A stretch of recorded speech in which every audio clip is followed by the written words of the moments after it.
got the knowledge in store. Oh yeah, Alan then watch him chop up a fire. Movie and TV show reviews that you need. Film preps on fire, we're planting the seeds. Film prep, we keep it real. Dive into the stories, you know the deal. Turn the phone, it's the place to be. Movie lovers gather round. 1, 2, 3. From blockbusters to indie gold. Oh yeah, Chris and Alan break the mold. Pop your corn, turn down the lights. Get ready to groove through movie nights. Film prep, we keep it real. Dive into the stories, you know the deal. Turn the phone, it's the place to be. Movie lovers gather Welcome round. everyone. Hey, I'm Chris Gore. I am at an undisclosed location. Let me turn this down. I am at an undisclosed location in Orange County, California, away from the fires, which continue to rage. Hollywood has now a curfew because of looting from 6 p.m. to 6 a.m. Aladdin is here, and in spite of everything, we have lots of reviews today and an interview with filmmaker Matt Busch about his movie. I can't wait to talk to him about this. Matt Busch is an artist. You may or may not know who he is. He made a film called Aladdin 3477, The Jinn of Wisdom. It's a sci-fi take on Aladdin, independent film. And we're going to talk about it today. And Alan's here. So I'm going to start the show. I just have to push the button. Where's the button? Here we go. I'm ready. Let's go.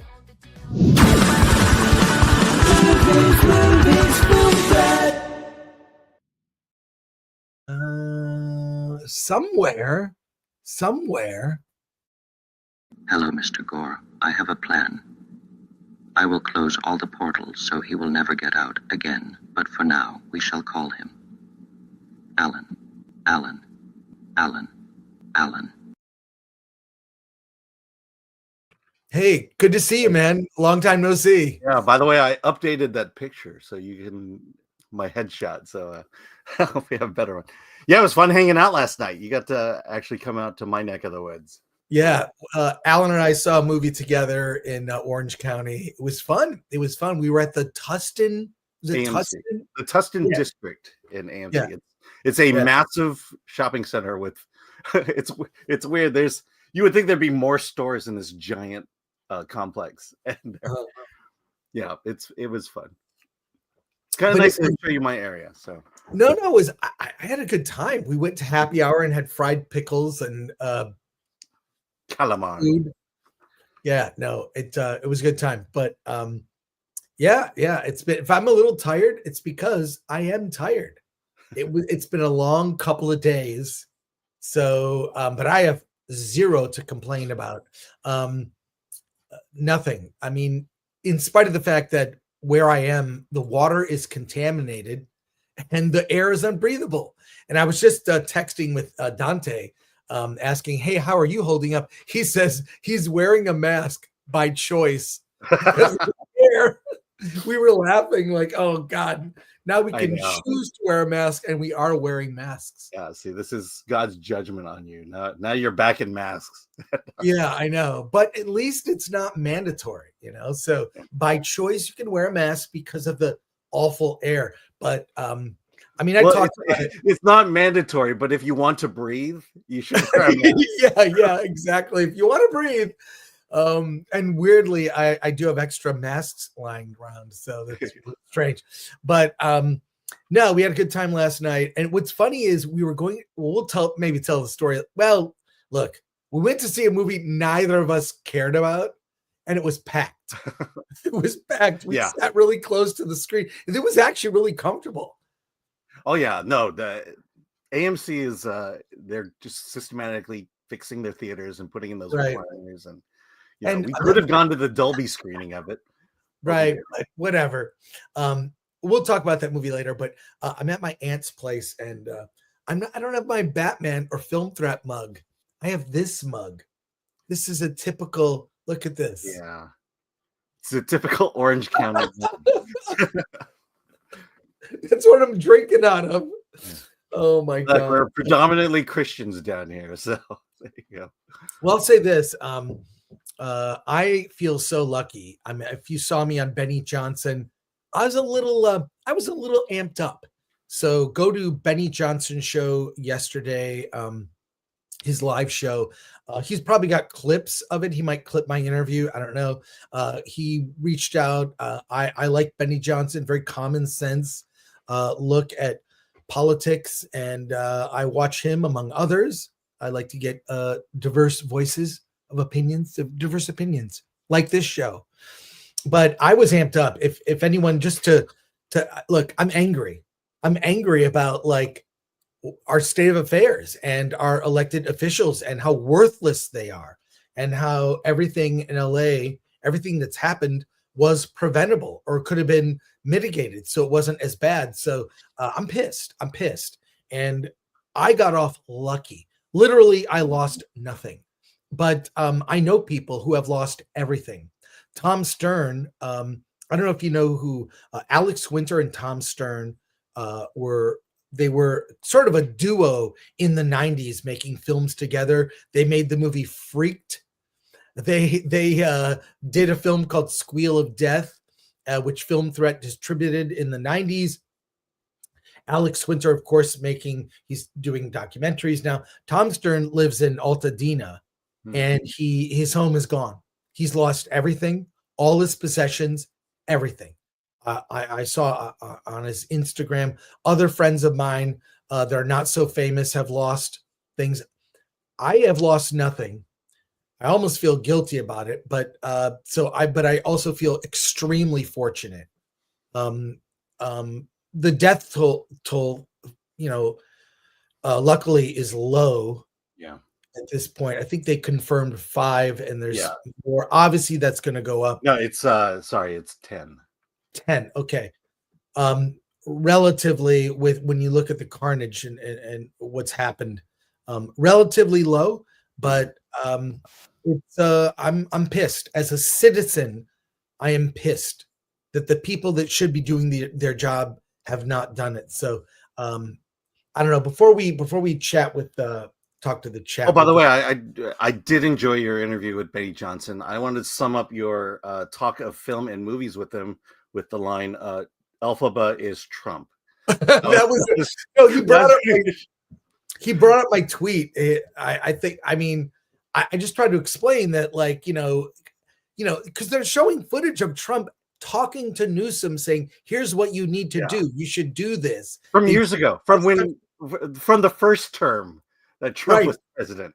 He's saying, hey, you should do this thing. Other countries don't have this wildfire problem as much. So it's crazy. So you have all this footage of Trump being right about this, and Newsom like resisting him like a child being told what to do and not wanting to listen to their parent. It's disgusting. Good ideas. We've known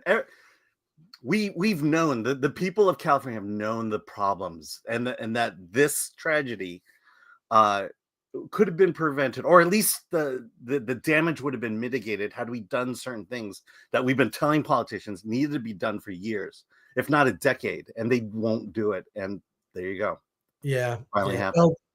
Well, we do, in spite of everything. I mean, I'll just say I just feel very lucky. Yeah. I just want everyone to know I'm hanging with my family, my aunt and cousin. We're chilling out here. It's in Orange County. It's beautiful. The air is clean and breathable. You can drink the water. The water is drinkable. Yeah. So, you don't need to eat the dogs. You don't need to eat the cats. Well, there are 2 dogs here named Gilbert and Sullivan. My cousin is really into Broadway. She got me into Broadway. She's the one that introduced me to Wicked. And she has 2 cute little dogs named Gilbert and Sullivan. Oh. And I'm not a huge dog fan. I'm just going to say I'm not a fan. But here's what happens. Because I don't like them and resist giving them love, they love me more than anybody. They come sit in my lap. They're trying to lick me. They want to play. They want to, because I'm just like, whatever, you're a dog. But they are very cute. They need to work for affection. That's the problem. Yeah. If you want love from me, you got to earn it. Yep. I don't give it up easily. It's not given away easily. But yeah, Gilbert and Sullivan are here, and I'm hanging with them. And might go see a movie down here, actually.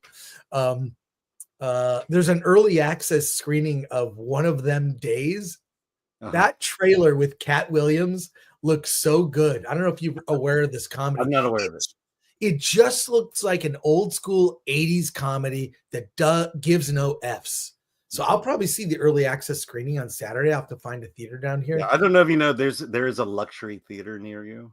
Ooh, what's that one? Yeah, I think it's Lux or something like that. I'll check it out.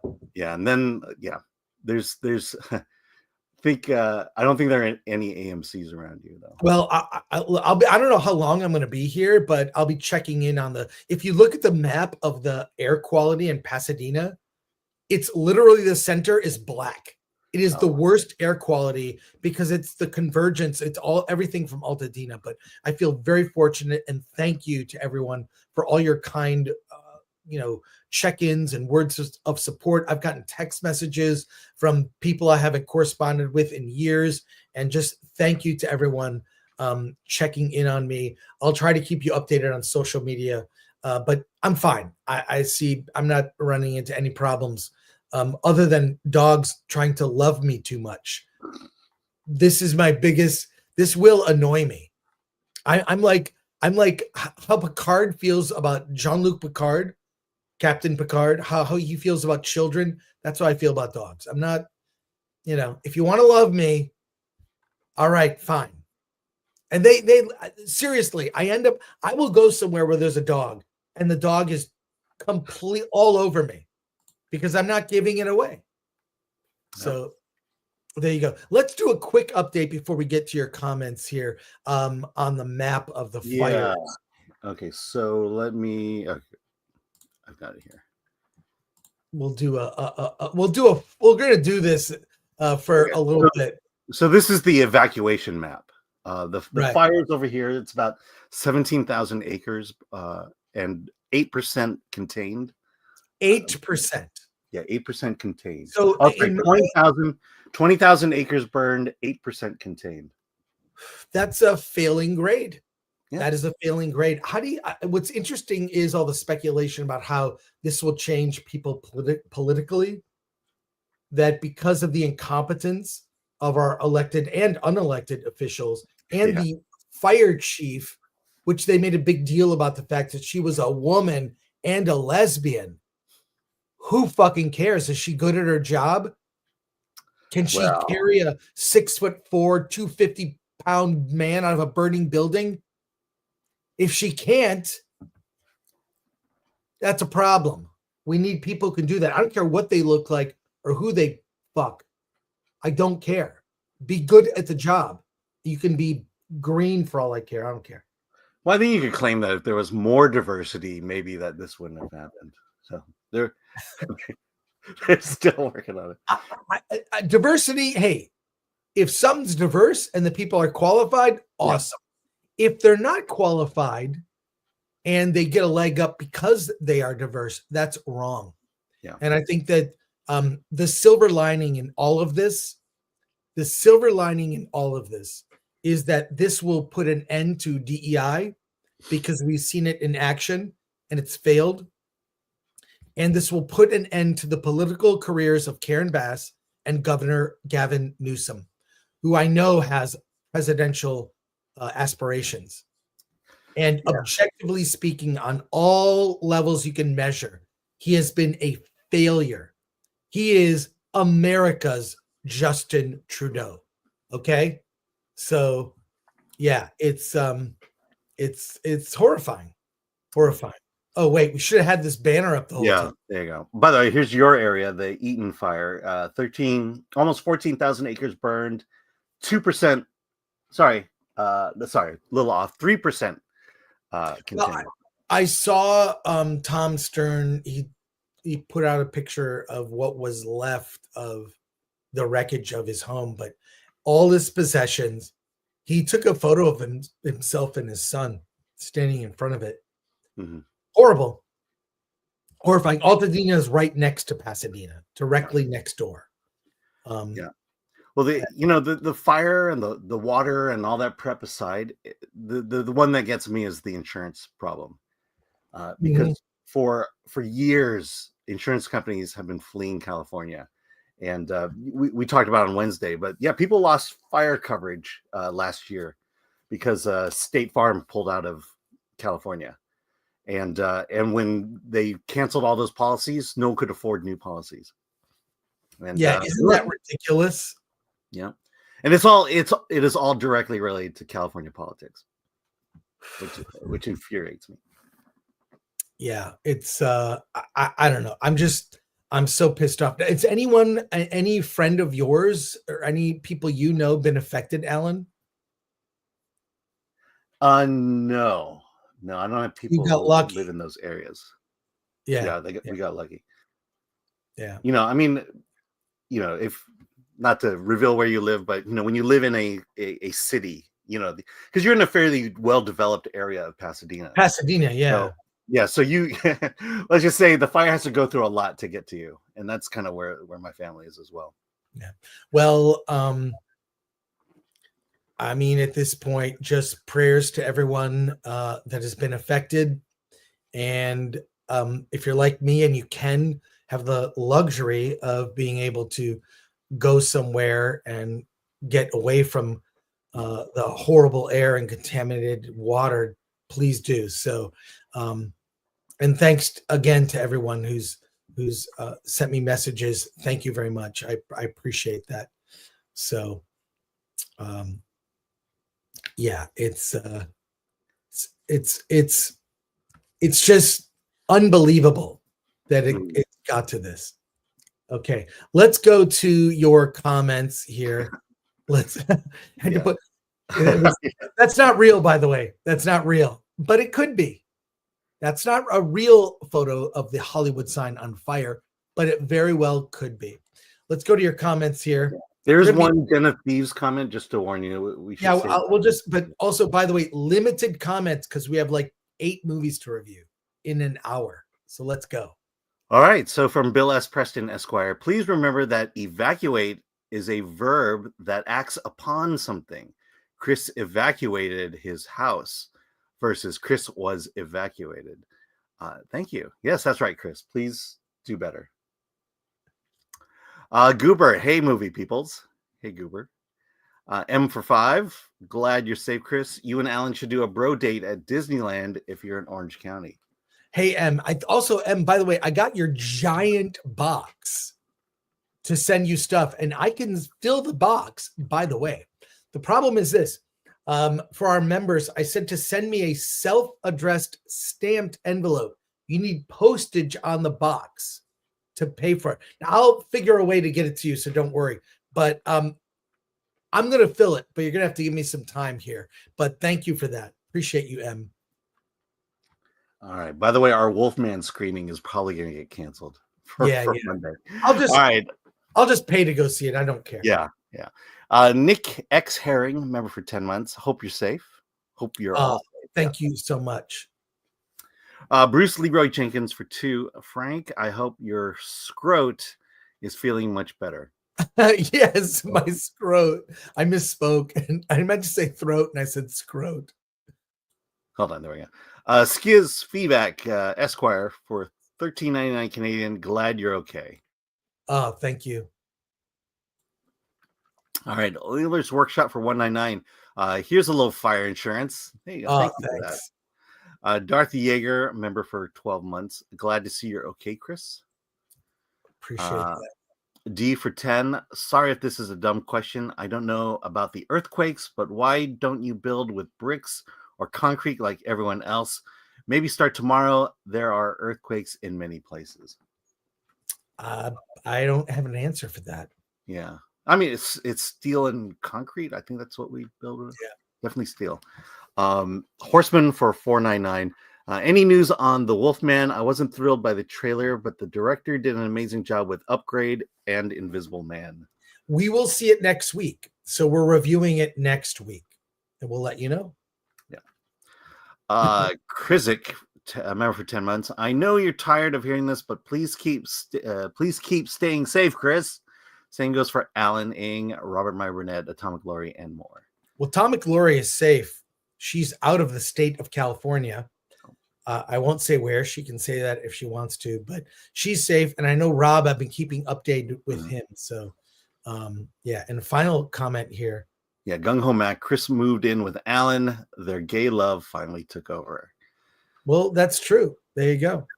So, a couple things to let you know here that the Credo 23 Film Festival, I've been corresponding with Justine Bateman, who has been literally on fire on social media, taking stabs at the everyone from Gavin Newsom to Karen Bass. She is speaking out. She's inspired me, and she's a friend of the show, and I've been corresponding with her. And Film Threat is officially a sponsor of the Credo 23 Film Festival, which takes place in March.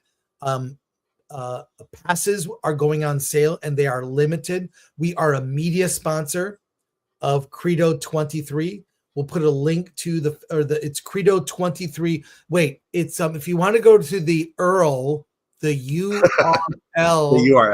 URL, it's credo23filmfestival.com. It is March 28th through the 30th of March. Alan and I will both be there. We'll be covering it. Justine Bateman will be there. It's a film festival of non-AI films celebrating indie movies, and we're a part of it. And so we will be nonstop coverage. We'll probably have Justine on again to talk about the festival right before, but tickets are available. Get passes. There are only a limited number, and we'll be there all weekend. And it's not just films. It's also panels, and I'm told there will be a few parties.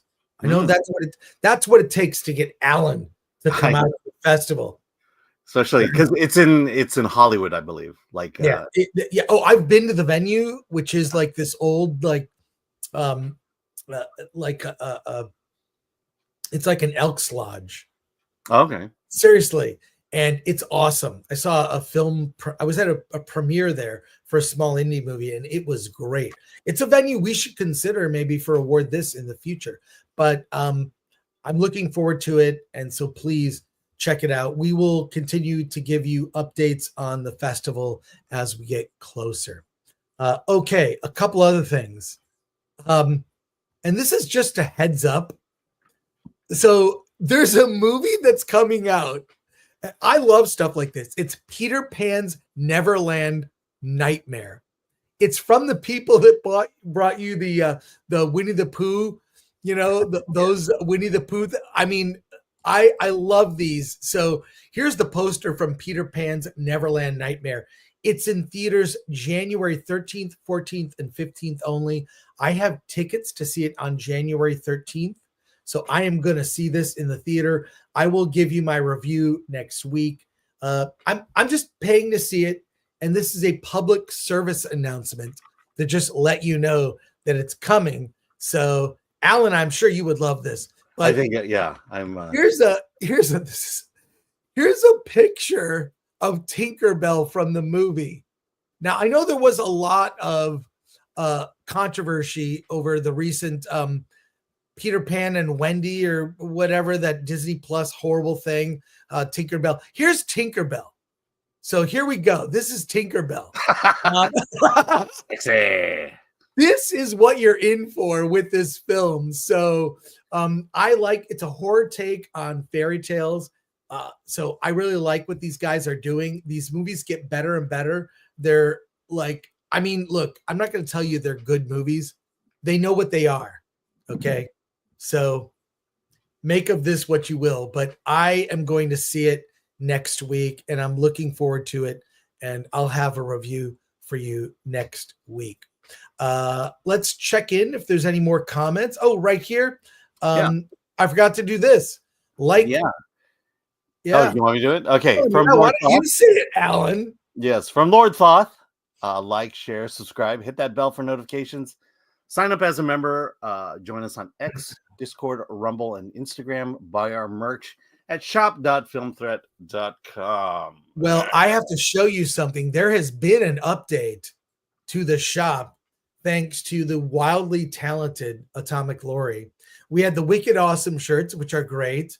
We have these limited edition. I have it, the Drinker's Choice shirt right here. And we have merch for Award This. And the shirts. This is so cool. We have a shirt that says the Oscars can suck it. I love this. Is my new favorite shirt. The Oscars can suck it. So pick up a shirt. You pick the size, the color, pick the design, size, color, and you're all good to go. So, and they're custom made and shipped out to you. And I, for one, love this. I look at that. The Oscars can suck it. So there you go. And these are for a limited time. We do these things. It's, a window. Award This is on February 2nd. So join us in Santa Ana, California, away from the madness in LA, where they're canceling events and award shows. We're not canceling Award This. It's happening February 2nd. And I will announce very soon our host for the show, and you are going to love it. So I can't wait. So join us. And if you can't, get the merch, and then you can actually watch the show on YouTube. So thank you, Lord Thoth, for the reminder, and thank you for all you do there. Quick super here. Yes, from Krog for 20 Swedish krona. I love you, Alan and Chris. Bask in my Swedish hugs. We'll take it. Yes. Thank you. And from Razorburn, member for 10 months. Hey, Razorburn. Chris and Alan, stay safe, and hopefully your houses don't get touched. We're buried in snow here in Georgia. I would prefer snow. I mean, I've looked other places to move. Frankly, I have done research. I don't want to live somewhere that's 100 degrees 6 months of the year. So that might rule out Texas for me. Yeah. Sorry, Texas, I like Florida. I like cold weather. I like I like seasons. And LA, for whatever you say, does have seasons. Atlanta's on my list, Razorburn, of the places I'm looking through. So, all right. I think it's time. Let's get to it. Let's start review. We have a lot of movies to review. So, Alan, why don't you pick the first film? We'll make it a contest. Let me get your post. While you're doing that, Alan, what are you doing? You said pick the next film, so Because I came up with it. Yeah. Real intelligence. What was that about? Why? I To the challenge. Yes. Are you getting the posters up? Yes, I am. I'm waiting.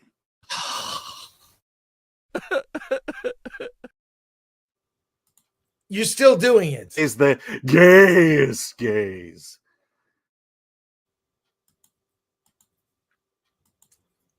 Great. Let's start with that. Yeah. Alan and I have we've seen a lot of movies this week. Alan has seen some. I have seen some. So we're going to mix it up here and start with Birdeater. Birdeater, yes. So Birdeater is an Australian film that is currently playing at the Alamo Draft houses across the nation, and it's on VOD. I would liken Birdeater to let's say if The Big Chill was a cabin in the woods thriller. That's what Birdeater is.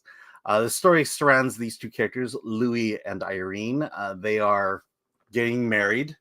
They're planning the wedding, and there's just something a little bit odd about their relationship. Each night when Louis wants to go out and hang out with his buddies, Irene suffers from severe social anxiety, separation disorder. That's it, separation anxiety. And so when he leaves, she takes a pill to knock her out, and then when she wakes up, Louis back home and she feels great, which is kind of odd, but there you go. So they're about to get married, and Louis decides that, or Louis' friends decide that it's time for a bucks party. Do you know what a Bucks party is? I don't know what a Bucks party is. Yeah, so a buck is basically a stag, so it's a stag party. It's the bachelor party. Makes sense. And so they're going to go off into the cabin in the woods to have this Bucks party. And because of Irene's situation, her separation anxiety, because he's been gone for a couple days, Louis decides we'll bring Irene along to the bachelor party. Another guy has a fiance, and so they can be together. And what happens? So he's out with his best mates from high school, and not much has changed in terms of their maturity. And so this becomes a wild frat boy type weekend, topped off by some top quality ketamine. And so as this party goes on, and as the craziness goes on, as the drugs start taking in, the truth starts coming out, not only about Louis, but about the other guys.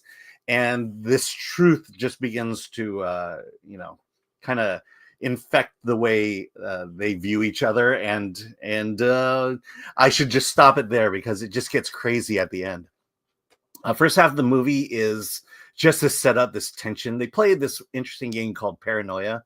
I don't know if you're familiar with it, but it's a party game where you whisper, you ask yourself a horrible question about someone in the room, and what you do is after you ask the question, you reveal the answer. Who is that person? And then you flip a coin. Heads, you have to reveal what the question was. Tails, you don't. And Louis seems to be getting called out in these questions, and he keeps flipping tails, so he doesn't know what everyone's saying about him. That's kind of the first half. The second half just becomes this drug-fueled nightmare. And I actually like this movie. It's just interesting. And I interviewed the directors actually on our interviews channel. And while I didn't see the film, I did watch the trailer. It looks really good. And it's another duo. It's a directing duo from Australia, kind of like the Talk to Me guys. Mm-hmm. Yeah. And, because it's Australian, there are two things. And I mentioned this at the Palm Springs International Film Festival, but, it's not hung up on American cultural, political correctness. Yeah. So it goes in certain areas. It is a stag party, so there's a stripper. And then also it's unburdened by celebrities. I don't know. I have no clue who any of these actors are. And so you're watching a story that just plays out. You have character development because you need to understand who they are. Character development is amazing in this movie. And because there's no one it's not like, oh, well, George Clooney is about to take ketamine. How's that going to work out? No, it's just, you just get to enjoy a film for a story's sake. And that's what that's what I like about indies too, is unknown actors. Mm-hmm. There's no preconceived notion about who they are. If it's Brad Pitt or whatever, or certain actors, you go, well, this actor's not going to do that. Nicole Kidman's not going to get naked, although, in her recent movie Baby Girl, she does get naked. So not bad. But no, well, that's good. So you recommend Birdeater? I do. I mean, it has its flaws. It's not the most perfect movie, but it does remind me of like the the 80s sex comedies where just it's locker room talk, a lot of it. And I kind of wish we'd go back in that direction. All right, you convinced me. I definitely am going to see it. And it is out in theaters in limited release. Yes, it's at the Alamo Draft Houses. Yeah, and it's also VOD. And VOD. So cool. All right. We're going to do a couple reviews and we will go do comments in between because we got a packed show today. Packed. So I'm next. I'm going to review Die Alone. If you can find that, Alan. Yeah. Alan, you are my density. You're not going to say anything? Yeah, I wish I was the one dying.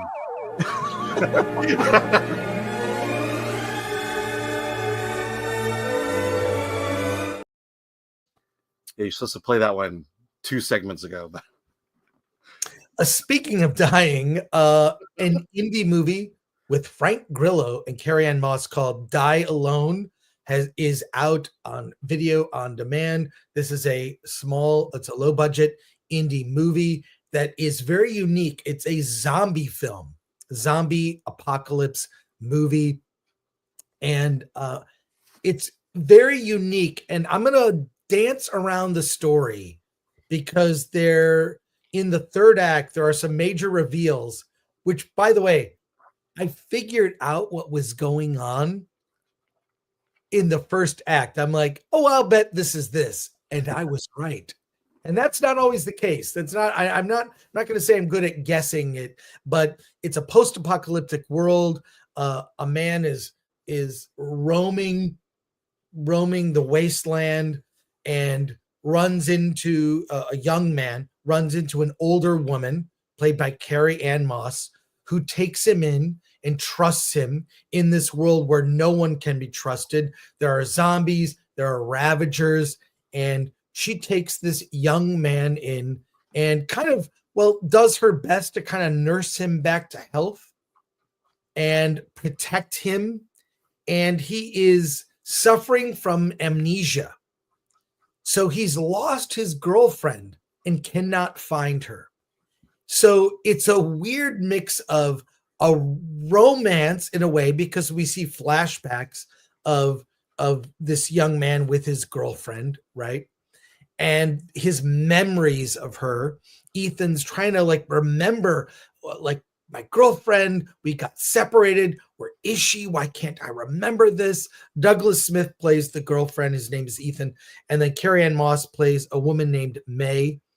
And he's trying to put the pieces of his life together in the midst of a zombie apocalyptic wasteland. They run into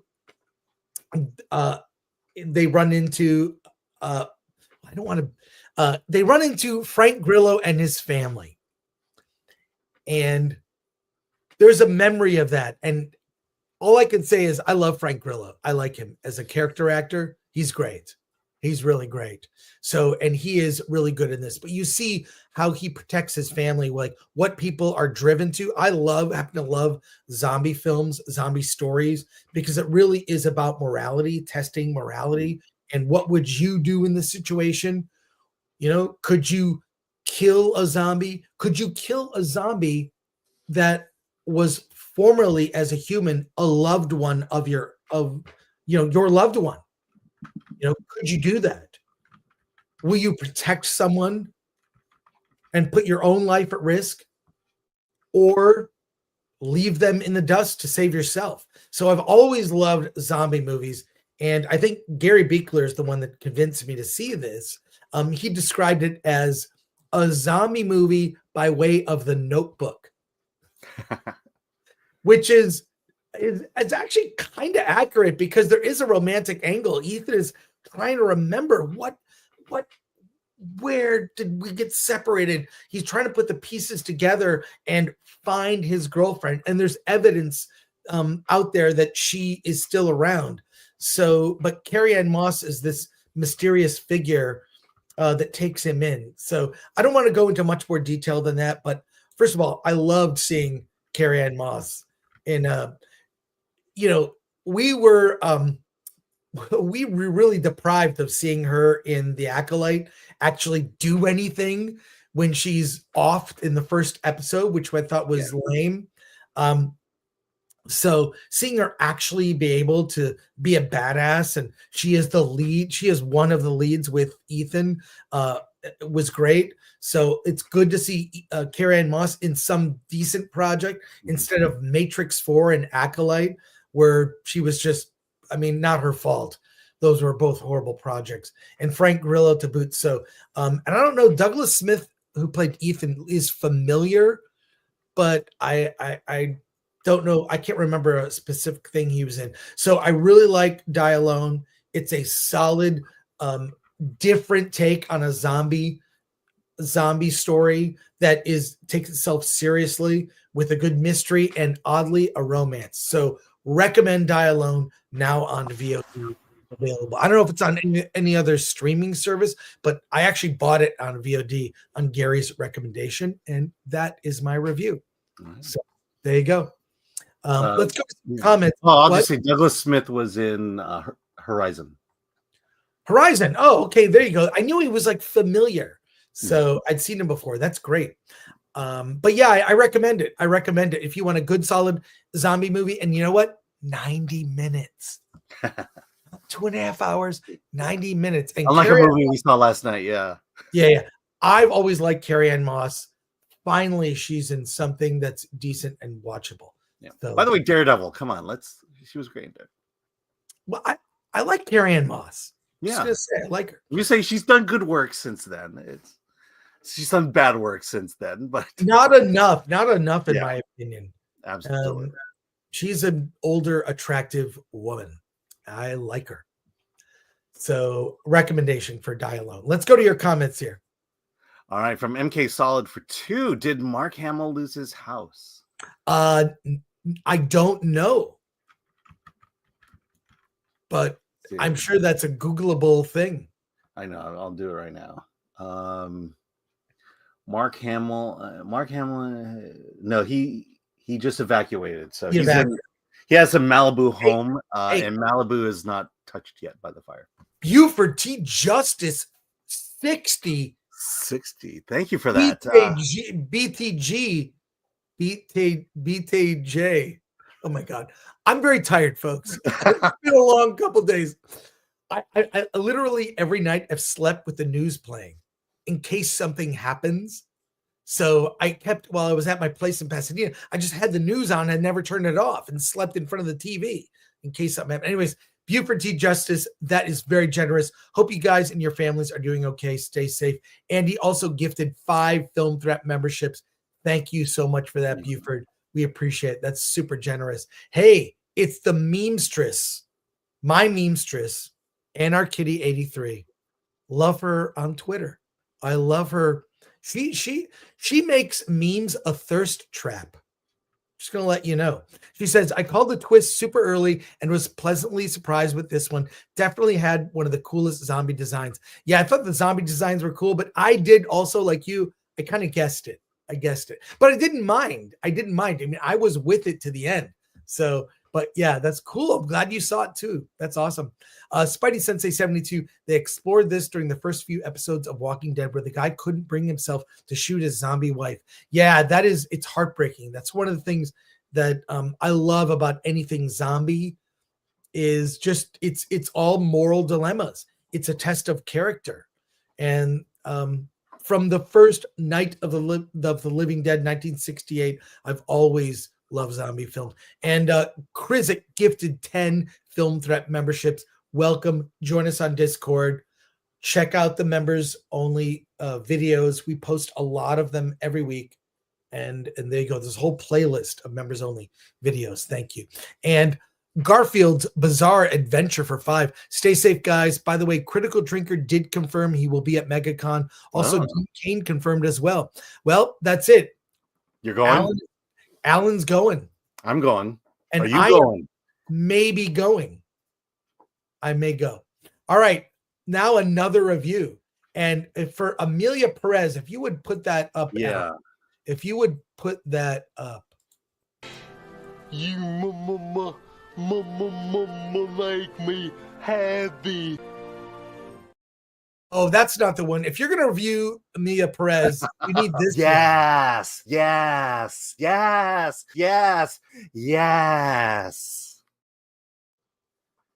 Is the gays. Alan, I gave you my thoughts on Emilia Perez. We saw the movie win, is it Best Picture at the Golden Globes? Yes, I think that's prompted me to watch this immediately after the Golden Globes. Yeah, and in a category that Wicked was in. Emilia Perez beat Wicked. Yeah. So you have now since seen Emilia Perez. I'd love to hear your review. Yeah, let's set the context. Emilia Perez won over Wicked for Best Musical. and just to get into the plot real quick, Zoe Saldana plays a lawyer, underappreciated and underpaid. She's hired by a Mexican cartel leader to undergo a sex change operation to kind of escape all her troubles. And go underground because as a man, Emilia was a drug cartel leader and a brutal one, right? That was responsible for many deaths. Yeah. So a horrible, tough, hardened drug cartel leader. So yeah. So here's the thing that surprised me, that that you like this movie a lot more than I did. But I didn't love it. I was just like, weird. It was weird. It's also a French director directing a Spanish. It's not all in Spanish, but it's English and Spanish subtitled. It's a musical that's very experimental. And basically, I describe the plot as Mrs. Doubtfire with a trans drug dealer. Yeah. Because once he transitions, he sort of reinserts himself into the family, including his ex-wife, who doesn't recognize him, his kids, who doesn't recognize him, because he is not the man they used to know. He is Emilia Perez, right? So we're gonna have gender criticism. Weird, yeah. I look, how do you talk about this movie without bringing it up? I mean, look, all I'm saying is I admired it. It's nowhere near as good as Wicked. Give me a break. And for a musical, we know why. Wait, we know why this is getting praise, because it's checking all the boxes. It's on Netflix, which means most people haven't seen it, and it's winning all these awards. Are they going to ride it to Oscar? I don't know. I'm confused as to why this is getting so much attention and success, but I should not be, is what I'm saying. So let me tell you, and I'm interrupting your review. I know this is my review. Shut up. Okay. So first of all, apologies to Mufasa. Emilia Perez is the worst movie of the year. Oh wow! And this is it. Just confounds me because we're watching the Golden Globes at our watch party. It wins. Okay, I'll give it a chance. And I'm watching it, and I'm like, this movie is god awful. And let me just come at it from the musical standpoint. The music in this movie is awful. You say it's experimental. You can't. I mean, it's just the thing about musicals is you sing a song because you need to express feelings and emotions that you can't say in just normal conversation. And so you sing, that's why you sing. But in this movie, all of the songs are basically dialogue in the movie set to song. And so like Joker 2?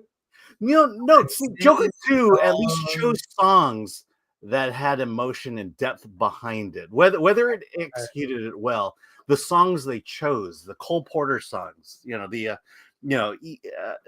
I believe ABBA or someone, I'm not going to go through and try to remember all the songs in Joker, but at least those songs had emotion behind it, and it was about feeling a certain way in a certain situation. Right. So, like the song "Vaginoplasty" is a song about. It's a great song. It's a great song. I'm going to sing it later. Yeah, please sing "Vaginoplasty."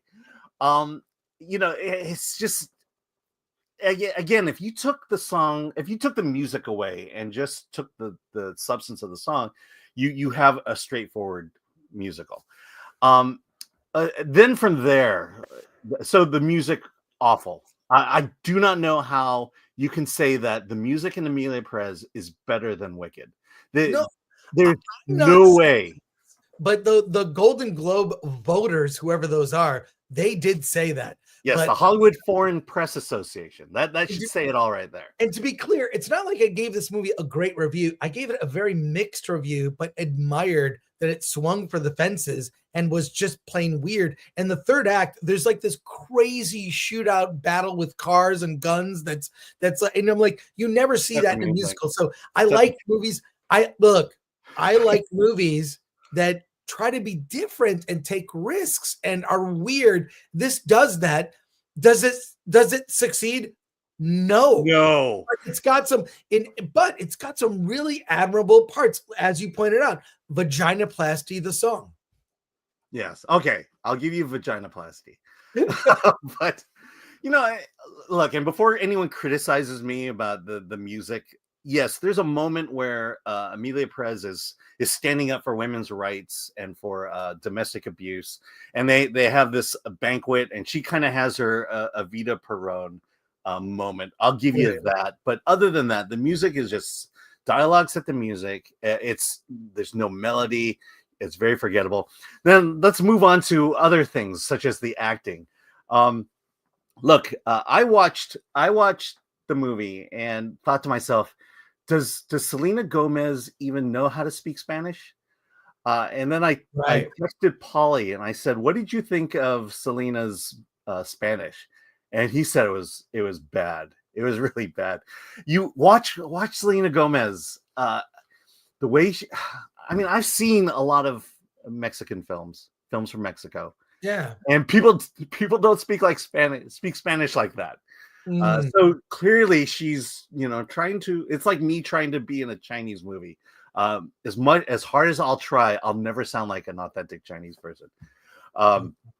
Okay, then you have the biggest problem of the movie, and I think this is the reason why why certain trans people don't like this movie, because it's set up that Emilia Perez is this brutal cartel leader, and the moment the transition occurs, she is now this loving activist,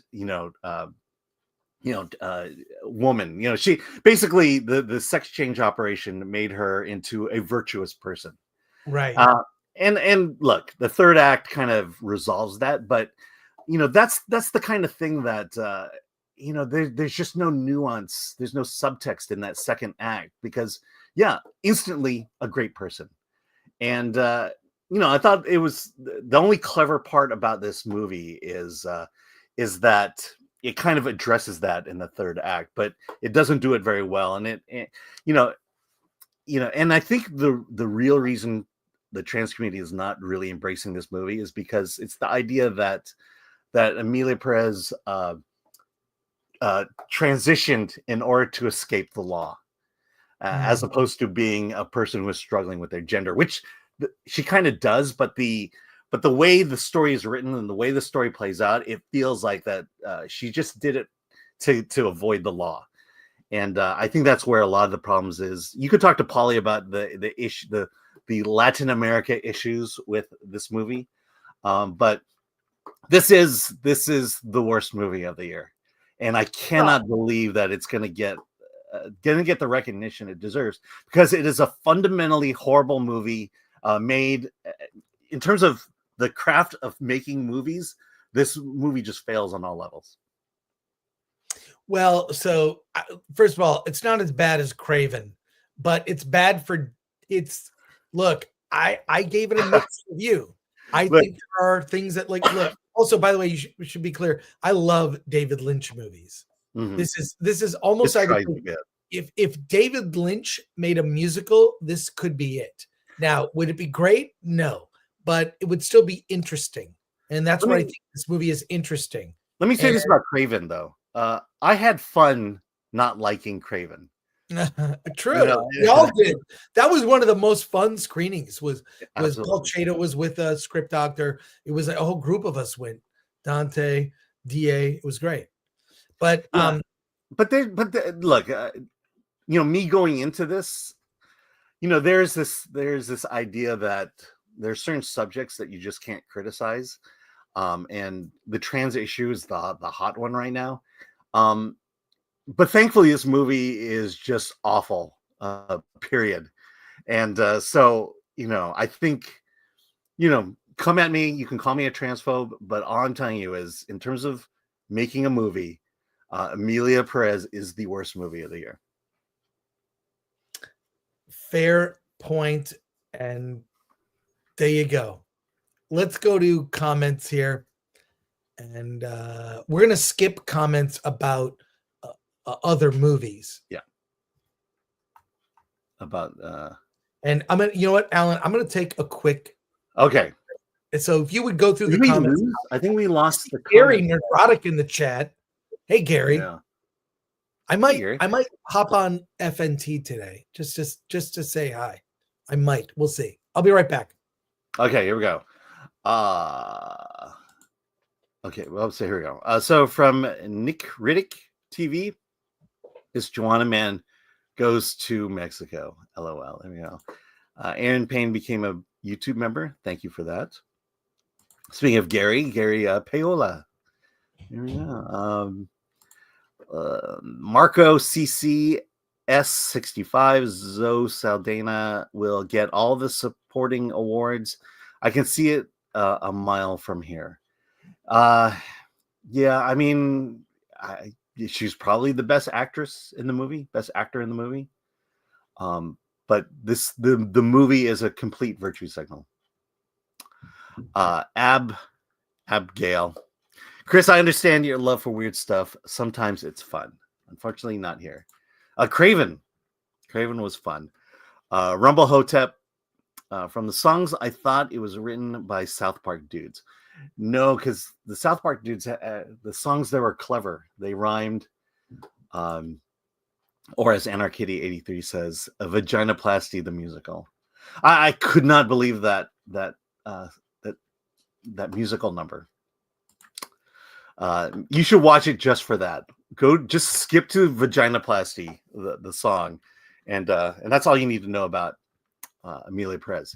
ADLS 24. So the local all boys private elementary school won't be doing a production of Emilia Perez this semester. Yep, sorry kids. Be more better. I'm starting to think Film Threats Acolyte 2 should have some musical elements in it. Yeah, that actually might have improved it. Hey, Lori, there was a super chat for Den of Thieves, and I think it got unstarred. And so if it's possible to find that, if you could find that, that'd be great. Mike MC Wong, your Chinese is not as terrible as some other ABCs I know. Well, I know nothing in Chinese except the ones that get me red envelopes. Dalish Halfling for 5. Prayers going out to you guys. Chris, I like your hairstyle. Alan, you're intuitive as always. Thank you for that. From Day Trippers for 100, I believe that's Argentinian pesos or something. So another movie showing Latinos as basically Mexican drug dealers. There's other countries down here, other cultures. Mexico is a tiny part of America. Yep. And Mexico is North America versus where you are South America.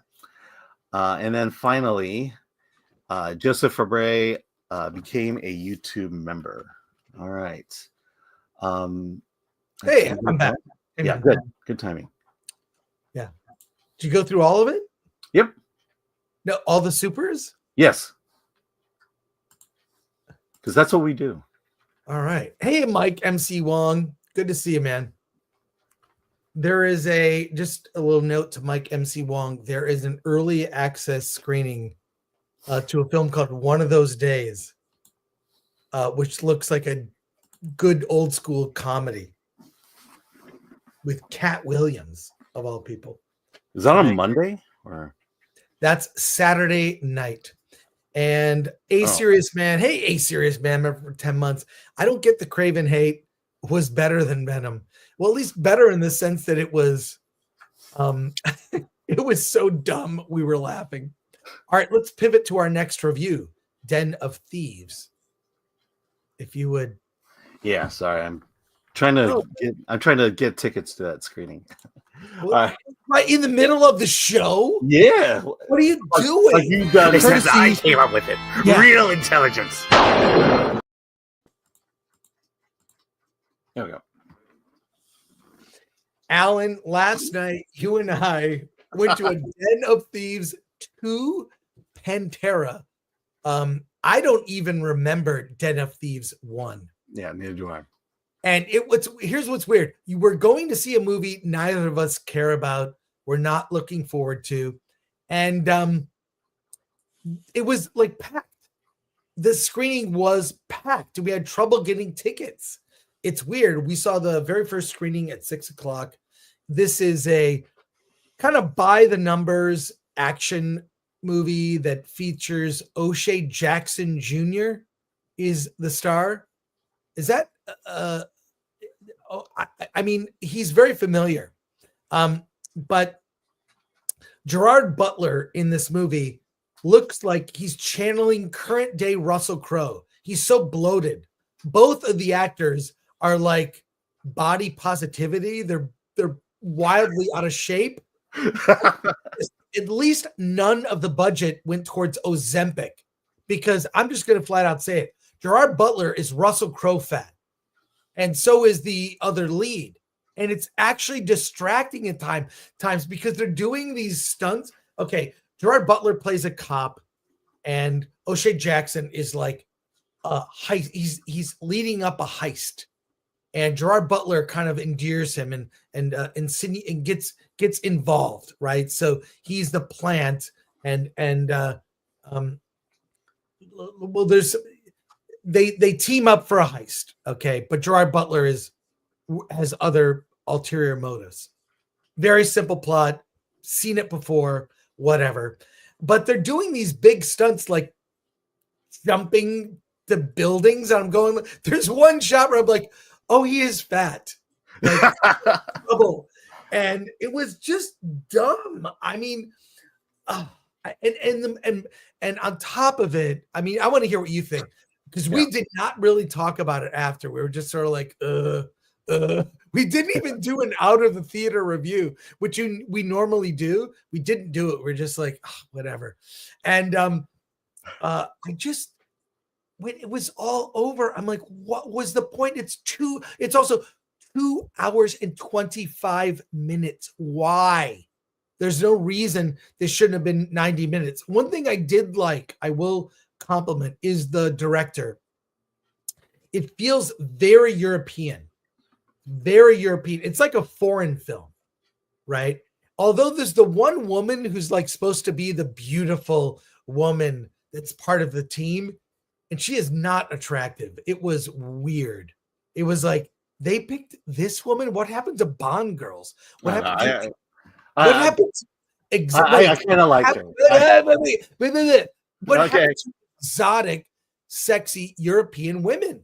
This movie didn't have it. It was like the casting director was like an alien that didn't know what good-looking humans looked like. And Gerard Butler, God, has he let himself go? He is let himself go Russell Crowe style. So this movie I can't recommend it, in spite of the fact that I kind of like the European feel. There's nothing woke about it, by the way. It's just a bad action movie. But my God, I just felt like after we walked out, I was just like, whatever. What are your thoughts, Alan? Yeah, first of all, the writer-director is American. It had a European feel. I mean, it's not yeah, set in France. It's yeah. It's not the 2.5 hours long. It needed to be cut by an hour. Basically, there's an action scene in the beginning that kind of sets up the heist that's going to occur. Then you have the heist and then a car chase. That's pretty much, if you just cut everything out other than those three things, you probably have a good time. It's a low budget heist, meaning, there's not millions of dollars millions of Hollywood dollars and Hollywood special effects that you can apply to it. So it's a fairly low budget indie heist movie, which I appreciated. The one moment that really piqued my interest was they talk about their past, and they talked about going to a Marie Callender's at the Del Amo Mall, which I've been to. Then they started describing a couple of restaurants in the Torrance area, and it's like, oh, I know where those are. That was kind of cool. But not having any memory or knowledge of the first one, it's just like it was okay. My biggest issue was in the first act because there is a lot of just drama, a lot of people talking and stuff happening that's not action or exciting. It goes on for a very long time until the actual heist. So that's why I'm saying it could have easily been cut down to 90 minutes. You just need to get to the action a lot faster, and it doesn't. There's the rapport between Gerard Butler and O'Shea Jackson is okay. I think I'm not going to not recommend it, but I'll give it a bare recommendation because there's nothing else. There's nothing else this weekend. Actually, there is some cool stuff this weekend, but in terms of new movies, look, you'll have a moderately good time watching this, and that's what I did. Well, I can't recommend it. And every scene went on too long. Every single scene went too long. You're like, oh my God, you could cut the scene in half and not lose the information you need in the scene. We got the info and they wax on and on about like restaurants and what it was pointless. It was pointless. Yeah. Cannot recommend this movie. Just the fact that I've been to those restaurants is the only reason I found it interesting. That's not enough for me. So a big old pass for me. And I don't prescribe Ozempic, but the two lead. I've never seen this. I've never seen this in a movie where the two lead actors you're supposed to look up to are fucking fat. They're fucking fat. They look bad. Yeah. Gerard Butler is bloated like Russell Crowe. It's sad to see. Yeah. Liam Neeson keeps himself in shape. You can too. Yeah. If I can do it, you can do it. Gerard Butler. Yeah. By the way, O'Shea Jackson is the oldest son of Ice Cube and played Ice Cube in Straight Outta Compton. Yeah, that's where I knew him. Yeah. So, and guess what? He's also fat. Okay. Do not disagree. Strong non-recommendation from you. Yeah. So this is your Emilia Perez. Yeah, it is. So, let's go to your comments here. All right. Sin's Corner, saw Den of Thieves last night, and I was pretty happy with it. Felt like it was a solid follow-up to the first. Yeah, maybe not having seen the first clouds of it. Yeah, maybe. Thanks, Sin's Corner. Always love your reviews. Yeah. Chris Starkiller, it's uncanny how Ice Cube's son looks like him. Yeah, he does. It's according to Chris, but fatter. Yeah, he's like he's Fat Cube. He's a fat Ice Cube. There you go. You can put that on the poster. ADLS 24, Gerard Butler is Leonidas no more. Yeah. Sin's Corner, Butler isn't quite at Russell Crowe level fat yet. But Russell Crowe is not doing. He sat in the second row. He looked pretty fat. But Russell Crowe is not doing action movies. That's the other thing. Ryan Landis, what does Pantera part mean? Yeah, that's a good question. Don't care. BMO better. Two thieves, too bloated. True. Okay. Nerd Far Away. Why don't we have Bond girls anymore? We have body positivity girls. If they're girls at all. Let's see. Suns and Shadows. Can I trade both Den of Thieves just for a Pantera movie? Yeah. And maybe they're into the metal band, and that was. I don't remember them playing Pantera at all during the movie.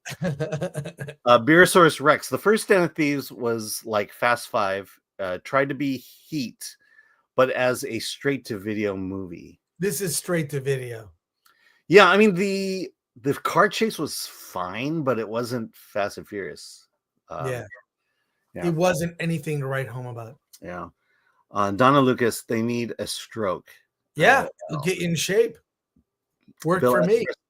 Bill S. Preston Esquire. Chris loses some weight and embraces fat phobia. Sad to see.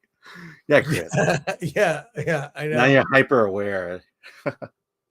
Well, look, I'm not a Hollywood actor. You know what I mean? I don't have to stay in shape technically for what I do, but I just like to look good naked. That's my only motivation.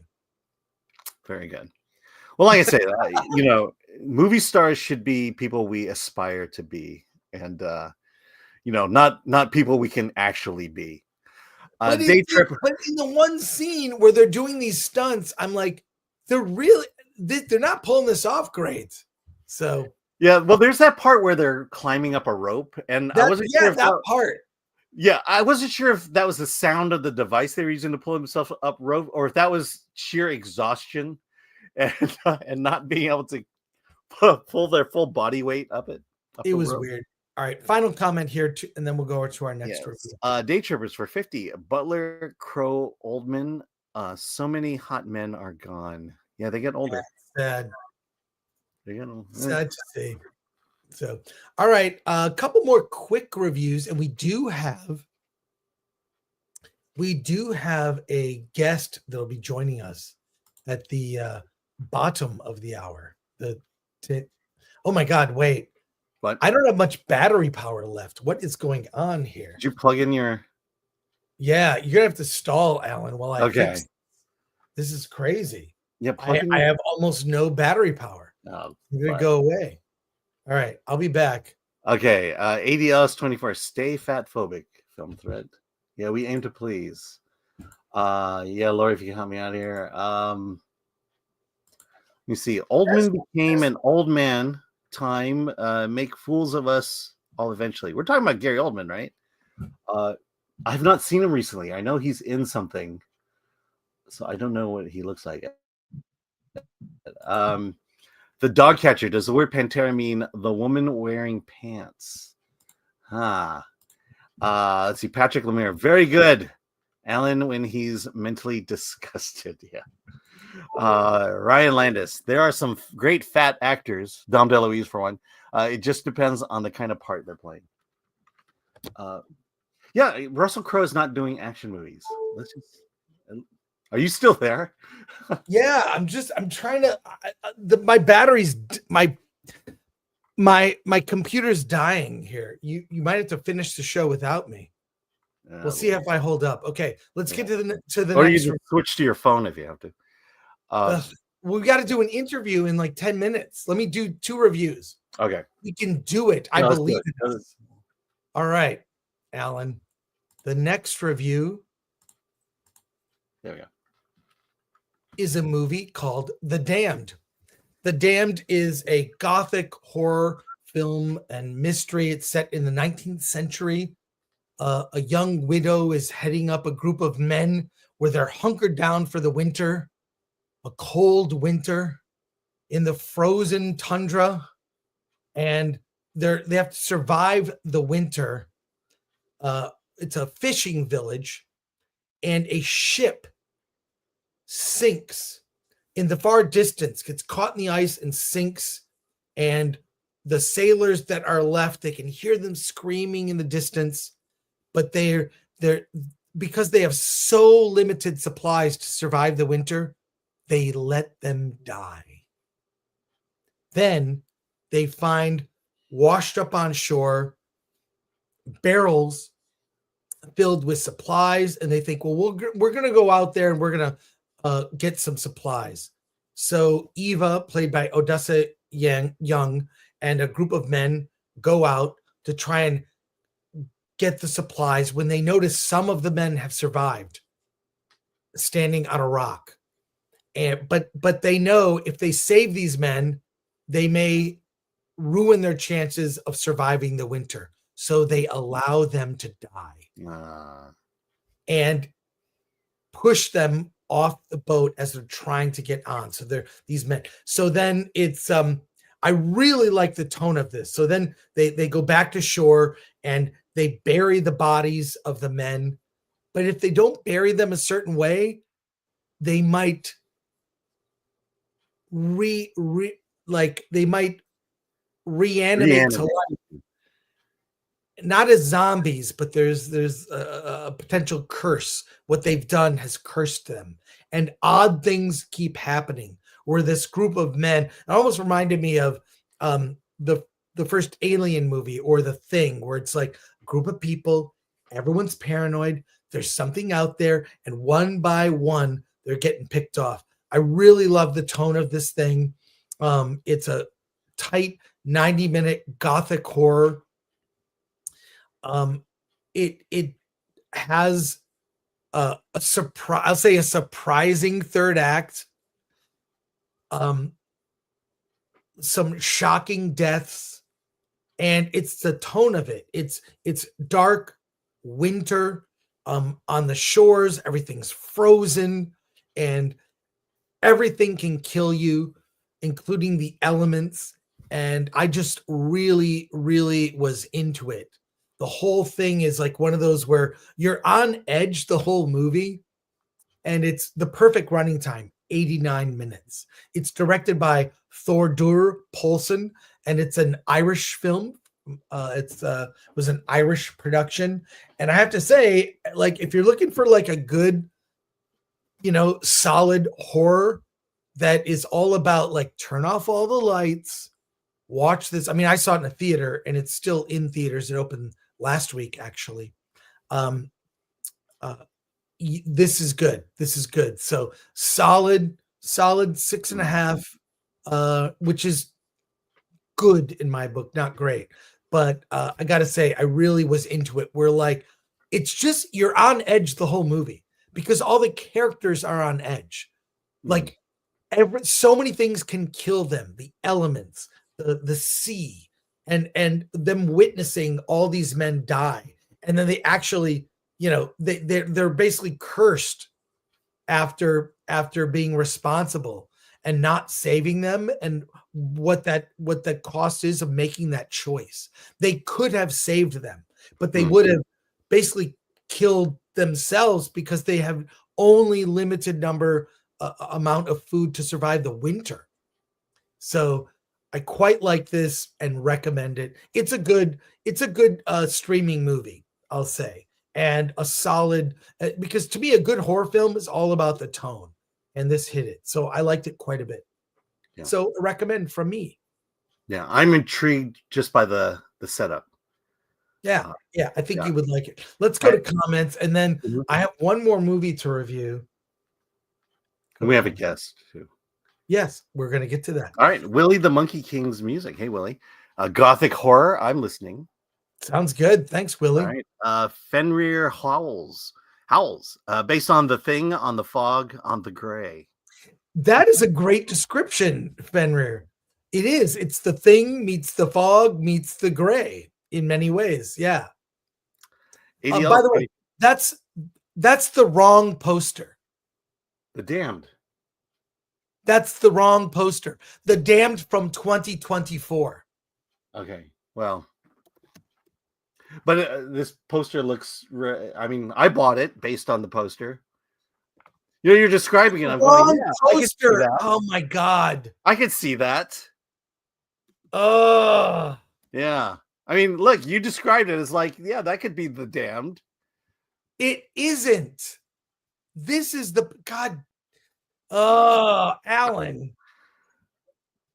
What are we doing here? Yeah,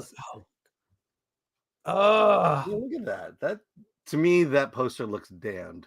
You have to look for the poster of the movie from the year I'm reviewing it. What year is this? Okay.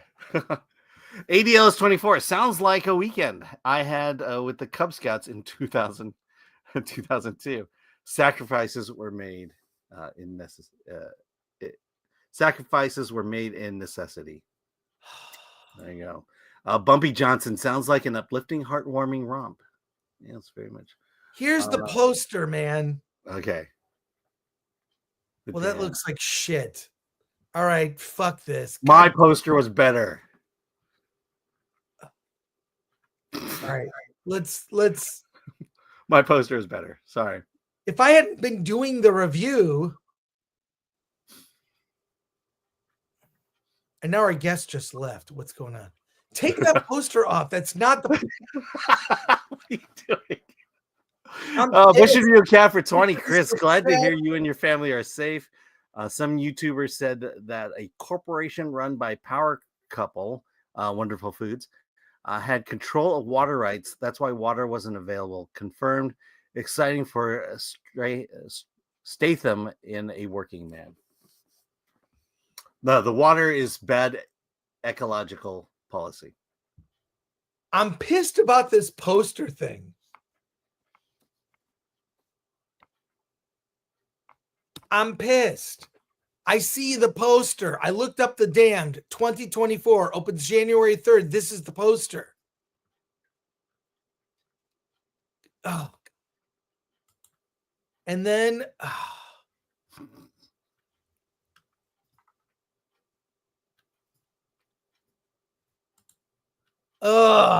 damn it.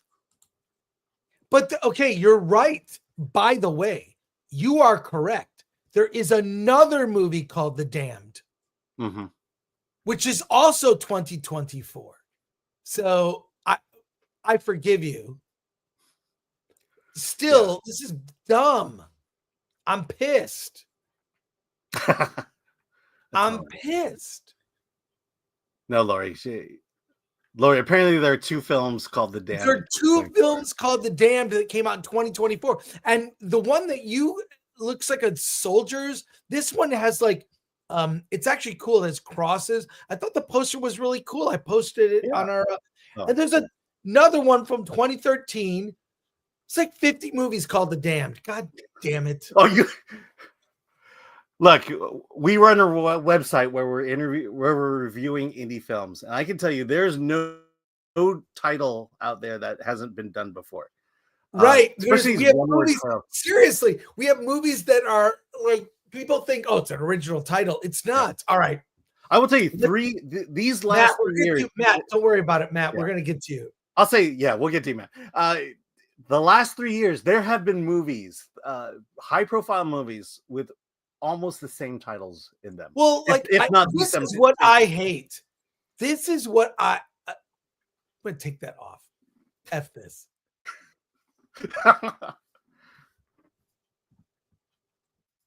I'm pissed. God. A freaking IKEA chair. Movies should not have the same title. Now let me tell you a little legal thing here. You can't own words. You can't own a title. You can trademark a logo. For example, you could make a movie called Star Wars because they don't own those words. You can't make a logo that looks like the Star Wars logo. It's trademark, but you could do it. But why not I would not do that.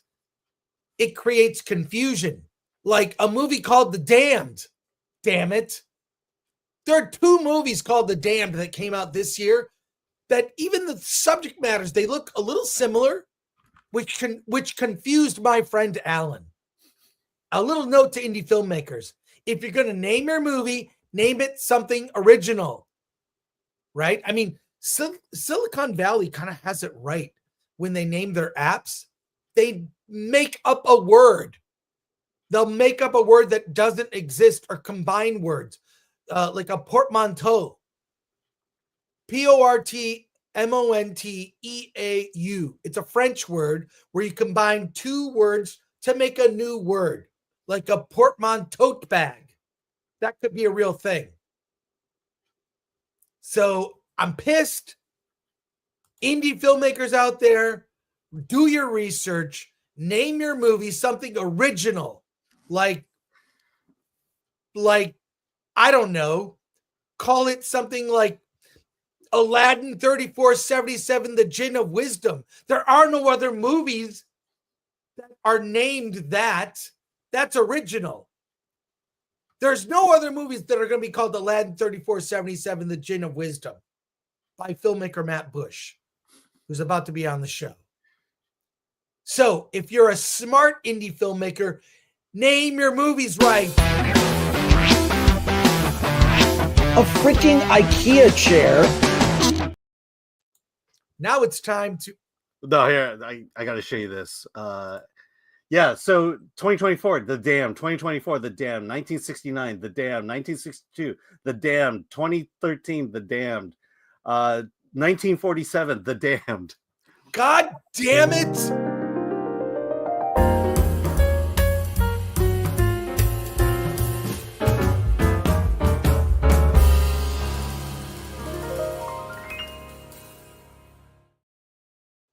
Alan, you have something to say on this. Yeah, I just told you. I want to hear your thoughts. My thoughts is to look, if you're gonna give your movie a title with 2 words, it's already been taken. Let's just say that. Especially if that first word is the. Your title's already been taken. Expand it out. And here's what I would say. You know what's even worse?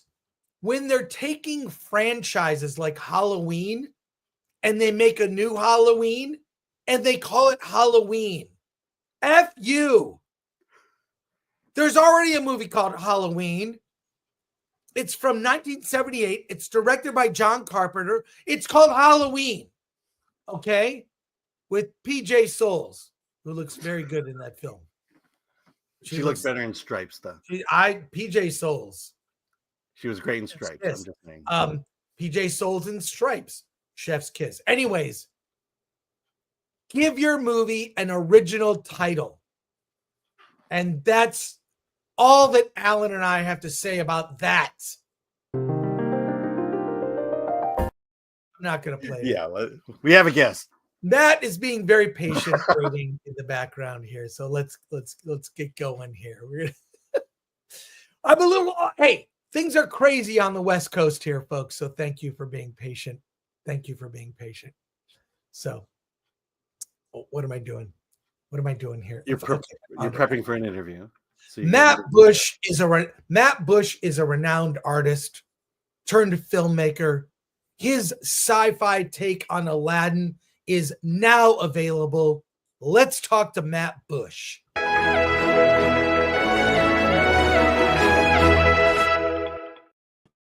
What is up?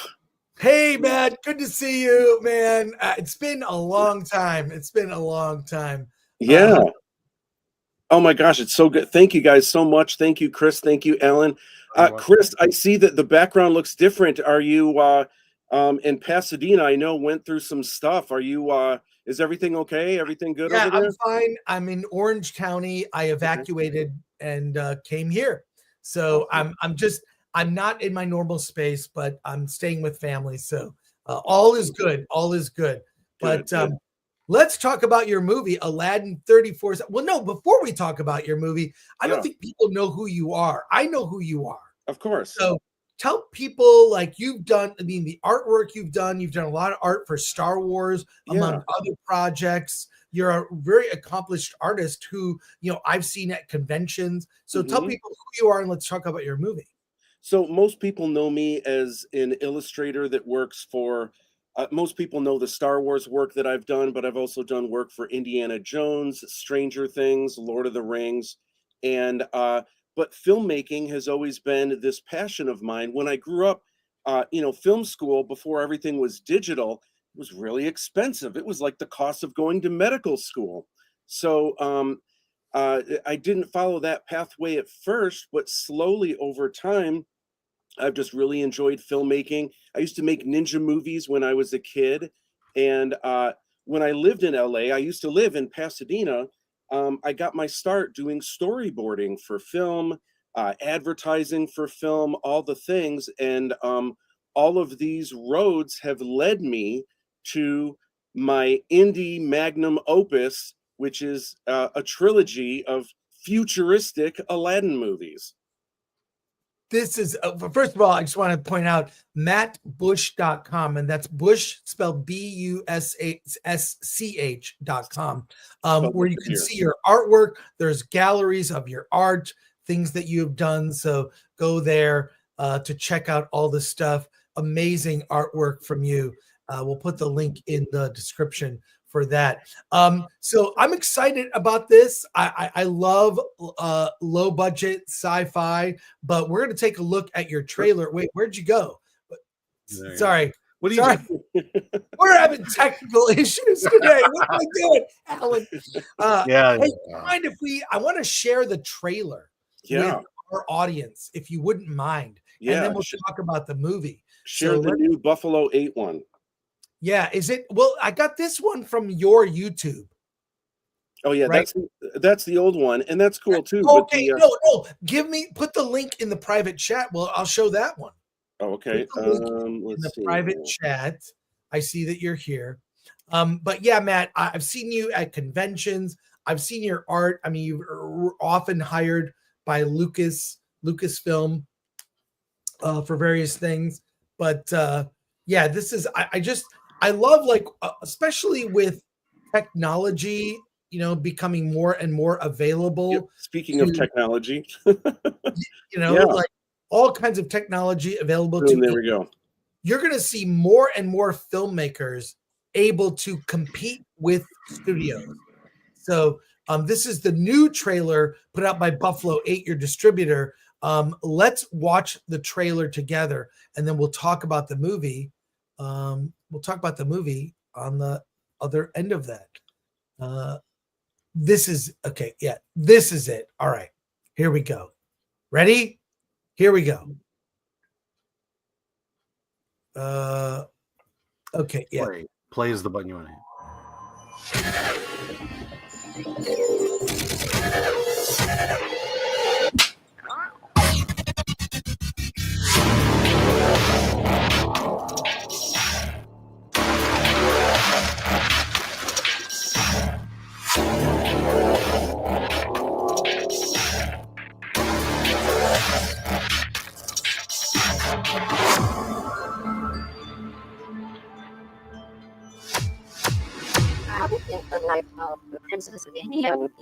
hit. Oh, sure. Regal monarchs and maharajas handpicked by my father. My life is brimming with romance.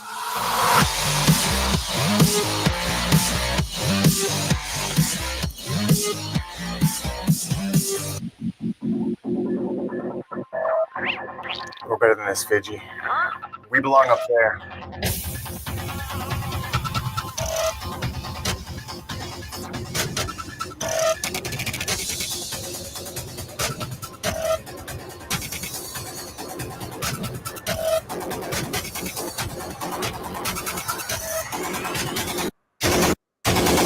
You must throw me the lamp at once!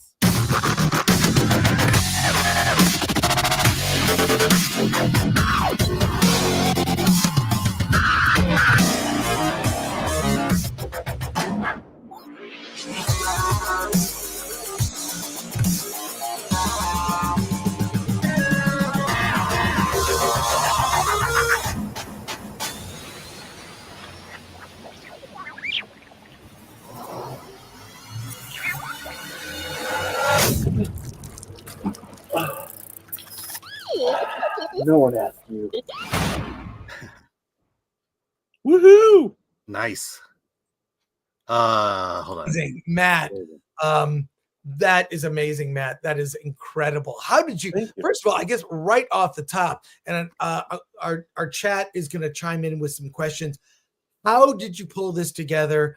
I don't know what your budget was, but that looks amazing. The effects and everything looks amazing. Thank you so much. We definitely tried to make a mountain out of a molehill.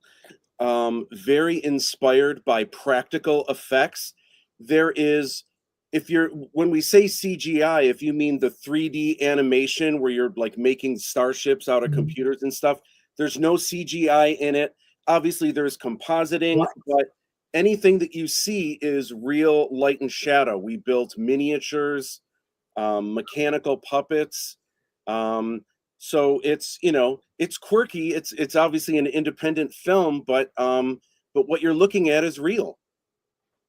Wow. So the floating robot was a, like you built models, and I love that because you have the model. Oh, that's great.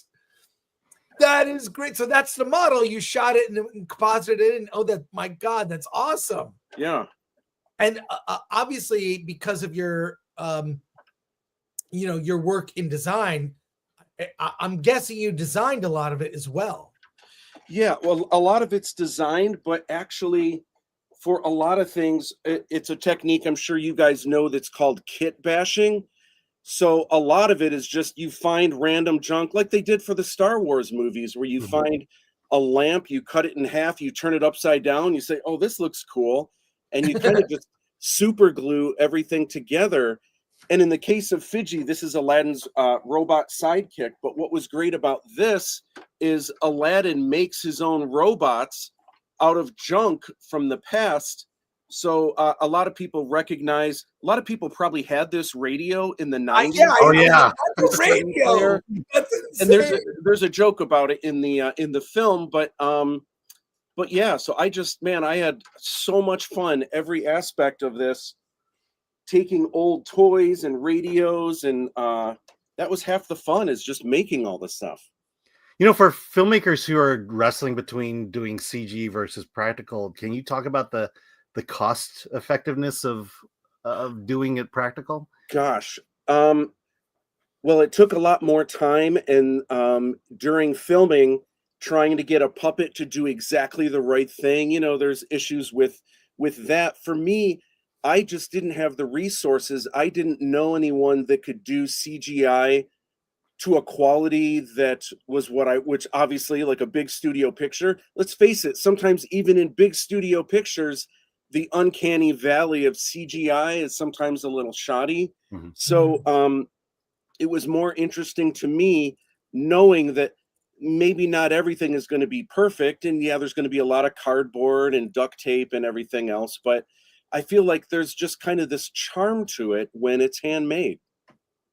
Yeah, I agree. There's something about it, like that uncanny valley thing where you see something with so much CG and the quality varies. You've got really good CG. They spent time on that. Then a shot where you're like, and then they don't cut away quickly enough.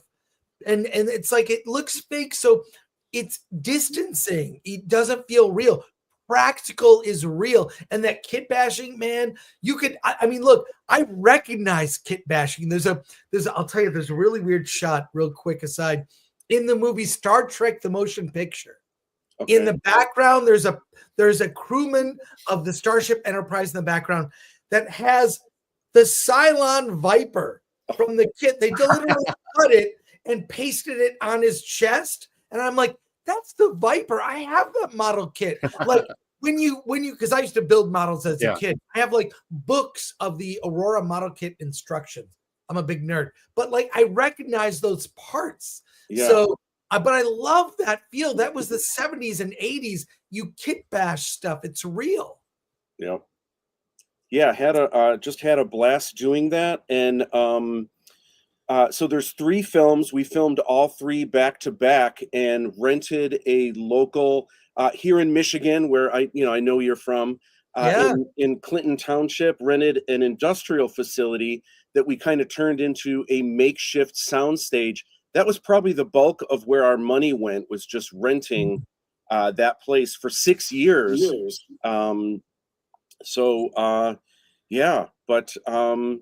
It was the best of times. It was the worst of times, but it was it was just such a thrill doing all of it. And now the first film is out. Congratulations! You're getting a lot of love in the chat right now. Awesome! And a lot of questions. I was worried. I'm glad I'm getting love, because I was thinking, man, am I going to have to pander? And look you know at you! Like, you picked up a hat. Am I going to have to go there to get the love? No, you don't need to do anything. This is great, man. But we'll take it. Yeah. So let's see. We've got a ton of questions here. Hail, Mr. Busch from the Nerd Far Away. What's your take on liminal space photography? Oh, geez. I don't know if I even know what that is. The new, like, James Webb stuff. I don't know what Nerd Far Away means, but we'll go to the next question. Yeah. Suns and Shadows for 5. Been a long time, Matt. Spoke with you years ago when you did First Wave Comics. Great to see this. Oh, awesome. Thank you so much. There had better not be another Aladdin 3477, says Patrick Lemire. Yeah. All twisted up. Been waiting years for Aladdin 3477. Was wondering what happened to it. I still have a con poster promo from years ago.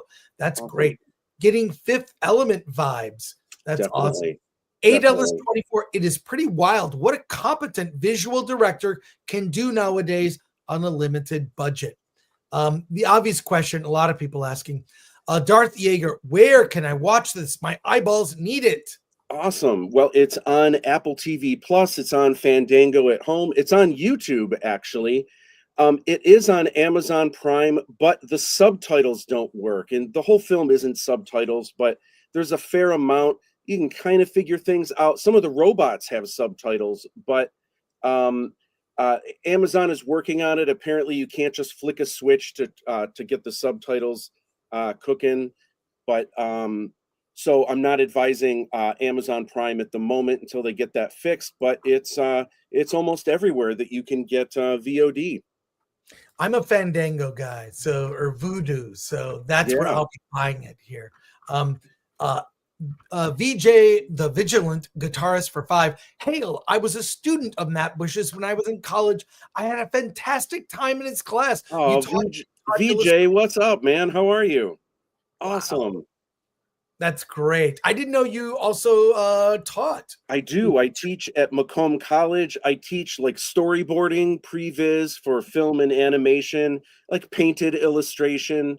And that was a lot of what kind of paid for these films. What was funny is when I first set out, George Lucas had bought another chunk of my paintings. So I started with $36,000, and I said, you know what? I'm just going to use this $36,000, and that way I can tell people unofficially that George Lucas is the executive producer. And in a month and a half, that money was gone. So, oh wow, yeah, wow.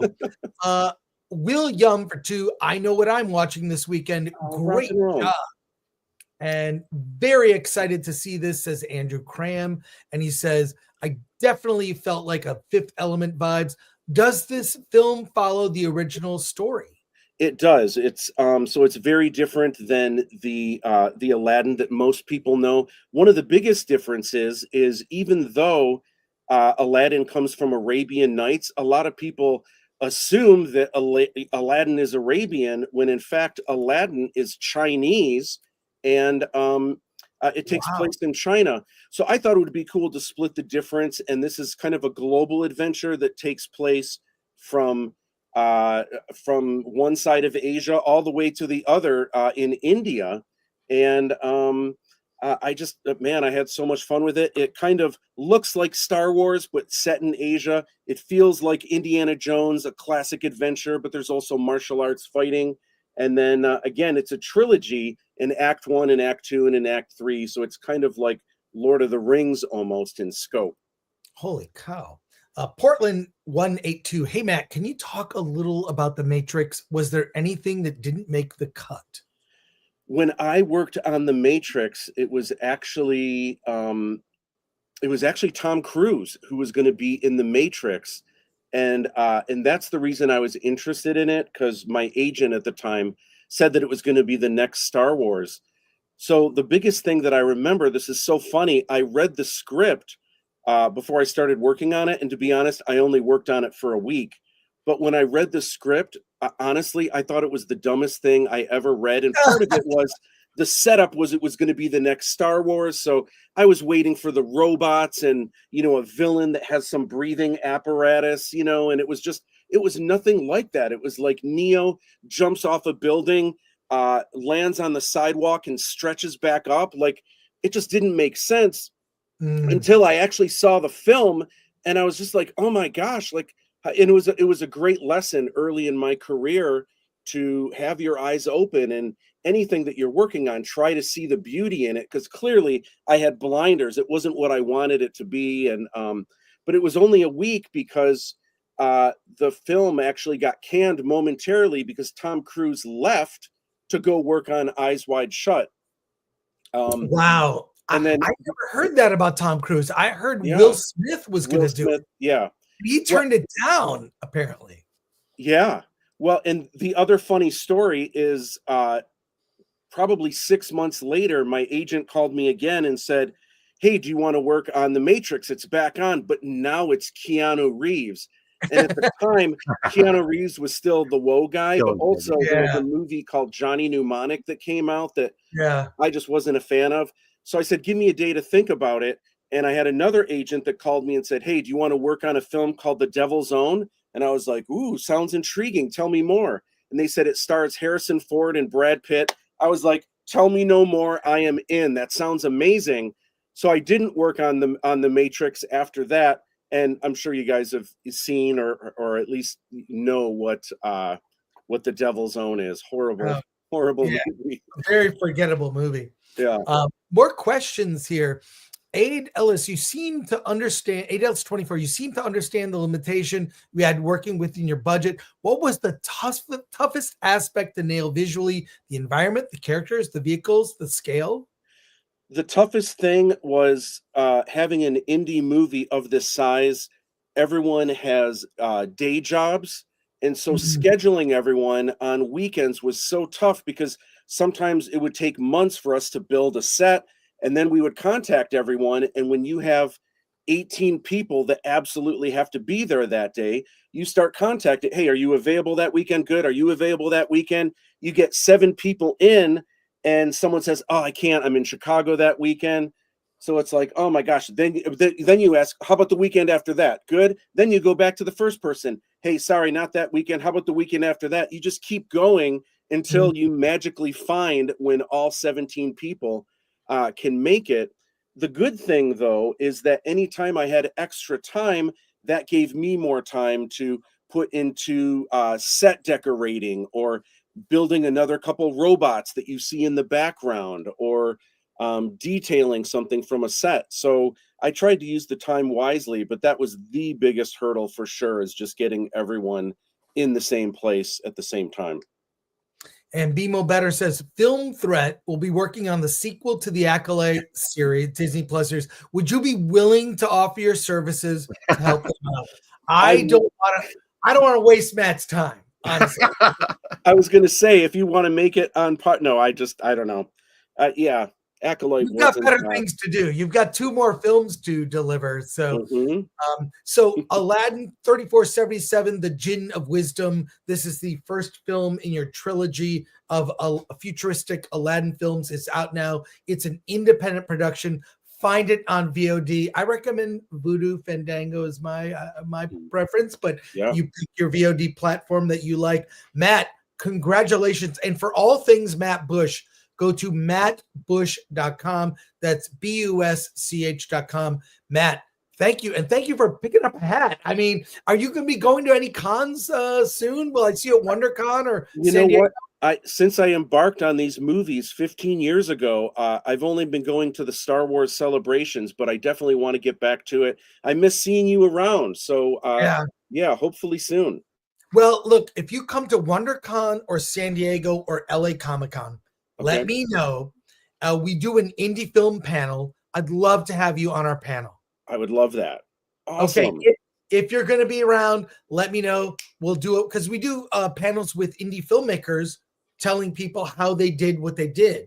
And it'd be great to have you on a panel if you're going to do the con circuit again. Yeah, I would love that. Awesome. Great. Matt, thank you so much. It's great to connect with you after all these years. Yeah. Man, it's been a pleasure. So awesome. Sorry about all the technical errors today. I'm a little off my game. All good. Appreciate it. Congratulations. Come back when part 2 comes out. I will. Thank you guys so much. Yeah, thank you. All right. Take care, Matt. See you later. Bye-bye. See you guys.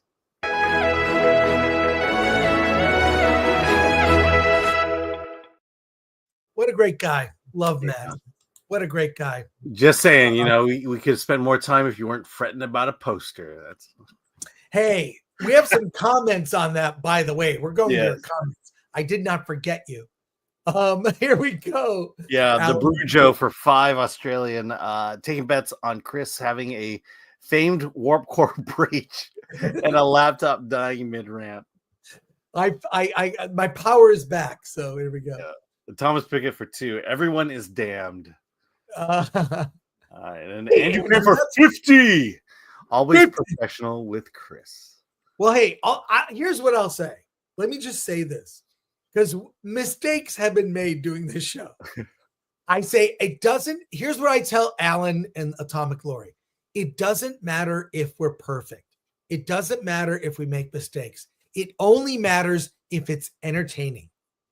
So I took a lemon and I made lemonade after I did a review where Alan got the wrong poster, but I didn't check. So I take responsibility. I take responsibility. By the way, the poster I used was better than the poster of the actual. Yeah, exactly. It was. Thank you, Andrew. You're very generous today. Thank you for that. Southeastern Kaiju for 5. Me.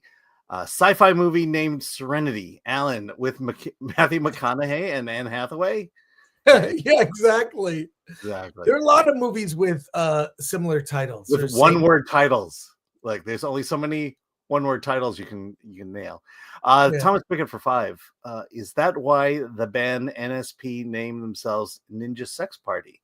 It was original. Yeah, it is why the band NSP. Yeah.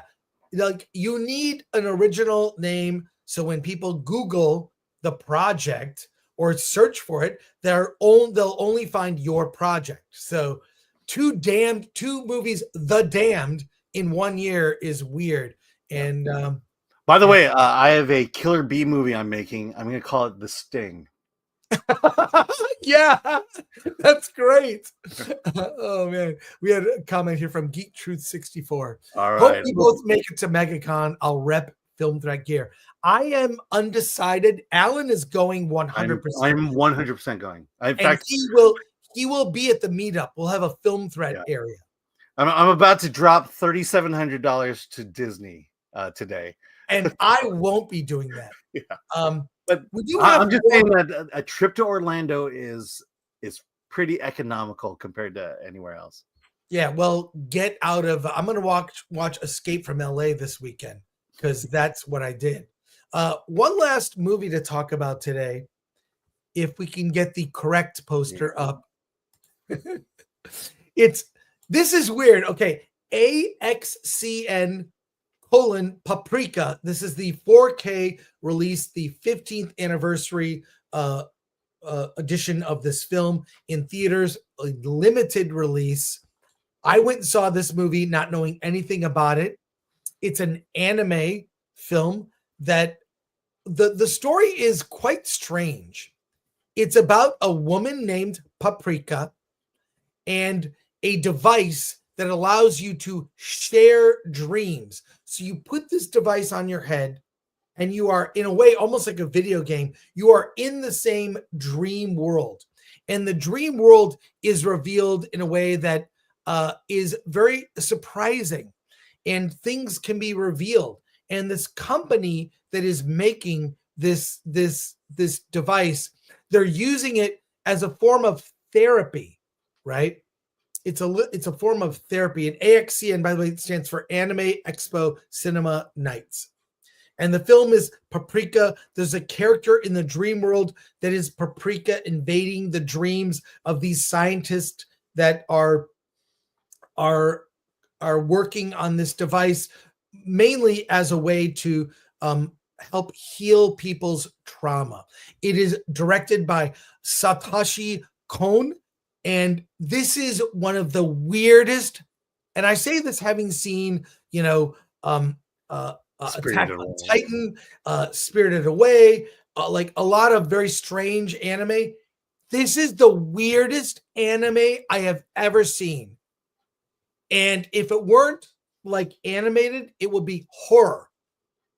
The weirdest visions where people scale in size, things coming out of people's mouths and bodies.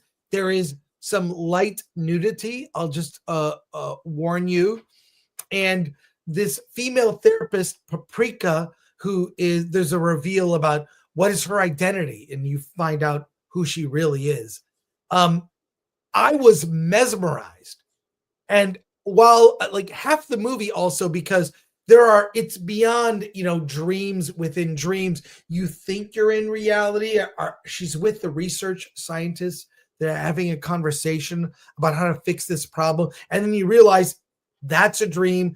There's dreams within dreams, within dreams, within dreams. And some of the most bizarre imagery I've ever seen in an anime. And I've seen a lot of weird stuff like Legend of the Overfiend, okay?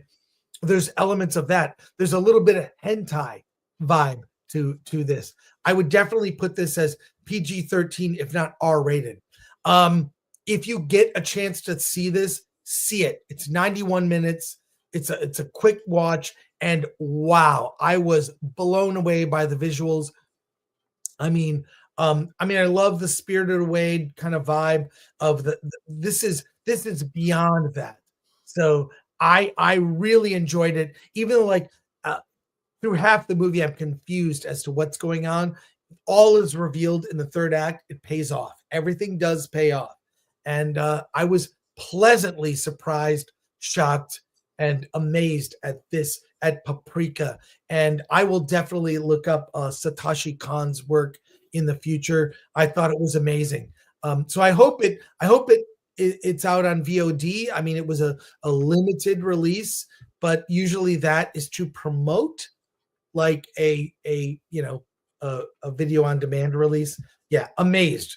Just look up, just watch the trailer for this thing. Your mind will be blown. So, in fact, that was the best thing I saw this week of everything that we saw. So, which is saying something, I mean, look, I think Die Alone was very good. I like that, but Paprika, probably the best thing I saw this week. So make of that what you will. And thank you, Alan, for getting the right poster. You're welcome. That's what I do. The thing is that when I approach these films, I feel like I'm going to be putting in a lot of work just to barely hang on to the plot. And that's probably my biggest frustration with anime, especially this kind of anime, is that I feel like if I blink, I'm going to be lost for the rest of the film. No, it is confusing because of the dream within dream thing. You're like, wait, that whole conversation was a dream, or this person is revealed to not be who they are. But it's the weirdest visuals. There's like, anthropomorphized refrigerators that are dancing and walking in a parade, like this whole sea of dolls that can talk and do this weird, they're like alive but not, and like it's just the weirdest visuals that like the people who made this were definitely on drugs. There some mind altering had to go into what is in this film, but I plan to pick it up on VOD because it's one of those movies you can't believe someone even thought of this. So there you go. Let's go to comments. Yeah. So I'm just looking. Yeah, Darth Yeager. Yep. Go ahead. Yeah, I was just gonna say Satoshi Kon. I remember that name because a long time ago I saw the movie Tokyo Godfathers, and it was kind of a Japanese Christmas story, and I thought it was pretty cool, but much more accessible than it sounds like Paprika is. Yeah, right, this is accessible. It's just weird, not for the faint of heart. And Darth Yeager says, "I've seen this. It's a good one. Paprika is a masterpiece," says Killick69. Yeah, I would agree with you. Like I said, I'm buying it. Don't let them burn.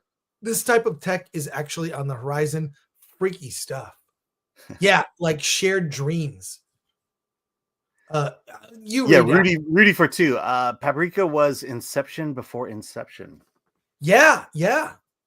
All right, Christopher Moonlight Productions. Paprika is ripped off by so many Hollywood directors. It is a masterpiece. You should check out Paranoia Agent by the same director. He also did Perfect Blue, pure cinema. Yeah, this is fantastic. Yeah, and Tokyo Godfather, I guess, is his Christmas story. Lean back, have a snack, take a nap for 5. I'm working on a story about a rich guy without purpose who opens a sanctuary for flying mammals. He becomes obsessed and needs to find balanced Batman. Yeah. Hey, did you see, actually related to this, and thank you for that, by the way, that I just have to find it. Someone is making a movie called The Dark Knight with Armie Hammer. Oh yeah, I heard about something like that. I mean, let me find it. It's his redemption movie, I guess. I think it's like Uwe Boll. Yeah. Okay. Yeah. Look at this. All right. This is so dumb related. Let me let's see. Let's take that off for a sec. Go back to this. Okay. This is the dumbest thing related to what we were talking about. From Variety, Army Hammer set for lead role in Uwe Boll's vigilante thriller, The Dark Knight. Okay, you can't own a title. You can't own a title of something. You can't own words. You can own a logo. You can trademark a logo or a look, but why are you making a movie called? I mean, I understand why he's making The Dark Knight, because someone will accidentally buy that thinking it's something else. But I think this is ridiculous. I mean, look at this. His comeback film, Army Hammer's comeback, is picking up steam after nabbing the starring role in Uwe Boll's latest film, The Dark Knight. Hammer is set to play the crime-fighting titular character in the vigilante thriller, which is scheduled to begin principal photography in Croatia on January 27th. Oh my God, this is ridiculous. Look, if I would agree with you if it didn't have the words Uwe Boll put in front of it. I like Uwe Boll. We've interviewed him on our interview channel. So that's just crazy. I'll let him have the pass on this one. Yeah. All right. Final comment here, a final super chat here. Yeah, a serious man for 5, developing a horror film about a documentary that becomes sentient and draws people into it in their dreams, calling it The Attack of the Doc. Well, no, wait. The Attack of the Doc is original. Attack of the Doc has been done. You can call it The Attack of the Doc. Or you can call it Attack of the Documentary. Thank you, A Serious Man. And I want to say thank you again, everyone who sent in a super chat, all the people in the chat, hail the chat. Love you guys chatting together. Thank you to Lori, Atomic Lori, and our Glenn Nucci, our producer. And thanks to our mod, Lord Thoth, and Chicago Box. And thanks, Alan. It was fun hanging out with you last night, going to see a movie. I might be down here for a while. I know, sounds like it. Want to go see a movie? We'll see. Hey, let's see. Maybe we have one of these days. Tomorrow, I'll see if it's playing around here. Yeah, potentially. That's that comedy. Yeah. By the way, I'm making a movie about Jack Kevorkian, and I'm going to call it Attack of the Doc. That's great. Hey, for everyone, all my friends in LA, Dante James, DA, Derek Anderson, Tyler Disney, just the whole movie meetup gang. Stay safe, everybody. I'm here to get away from the horrible air quality.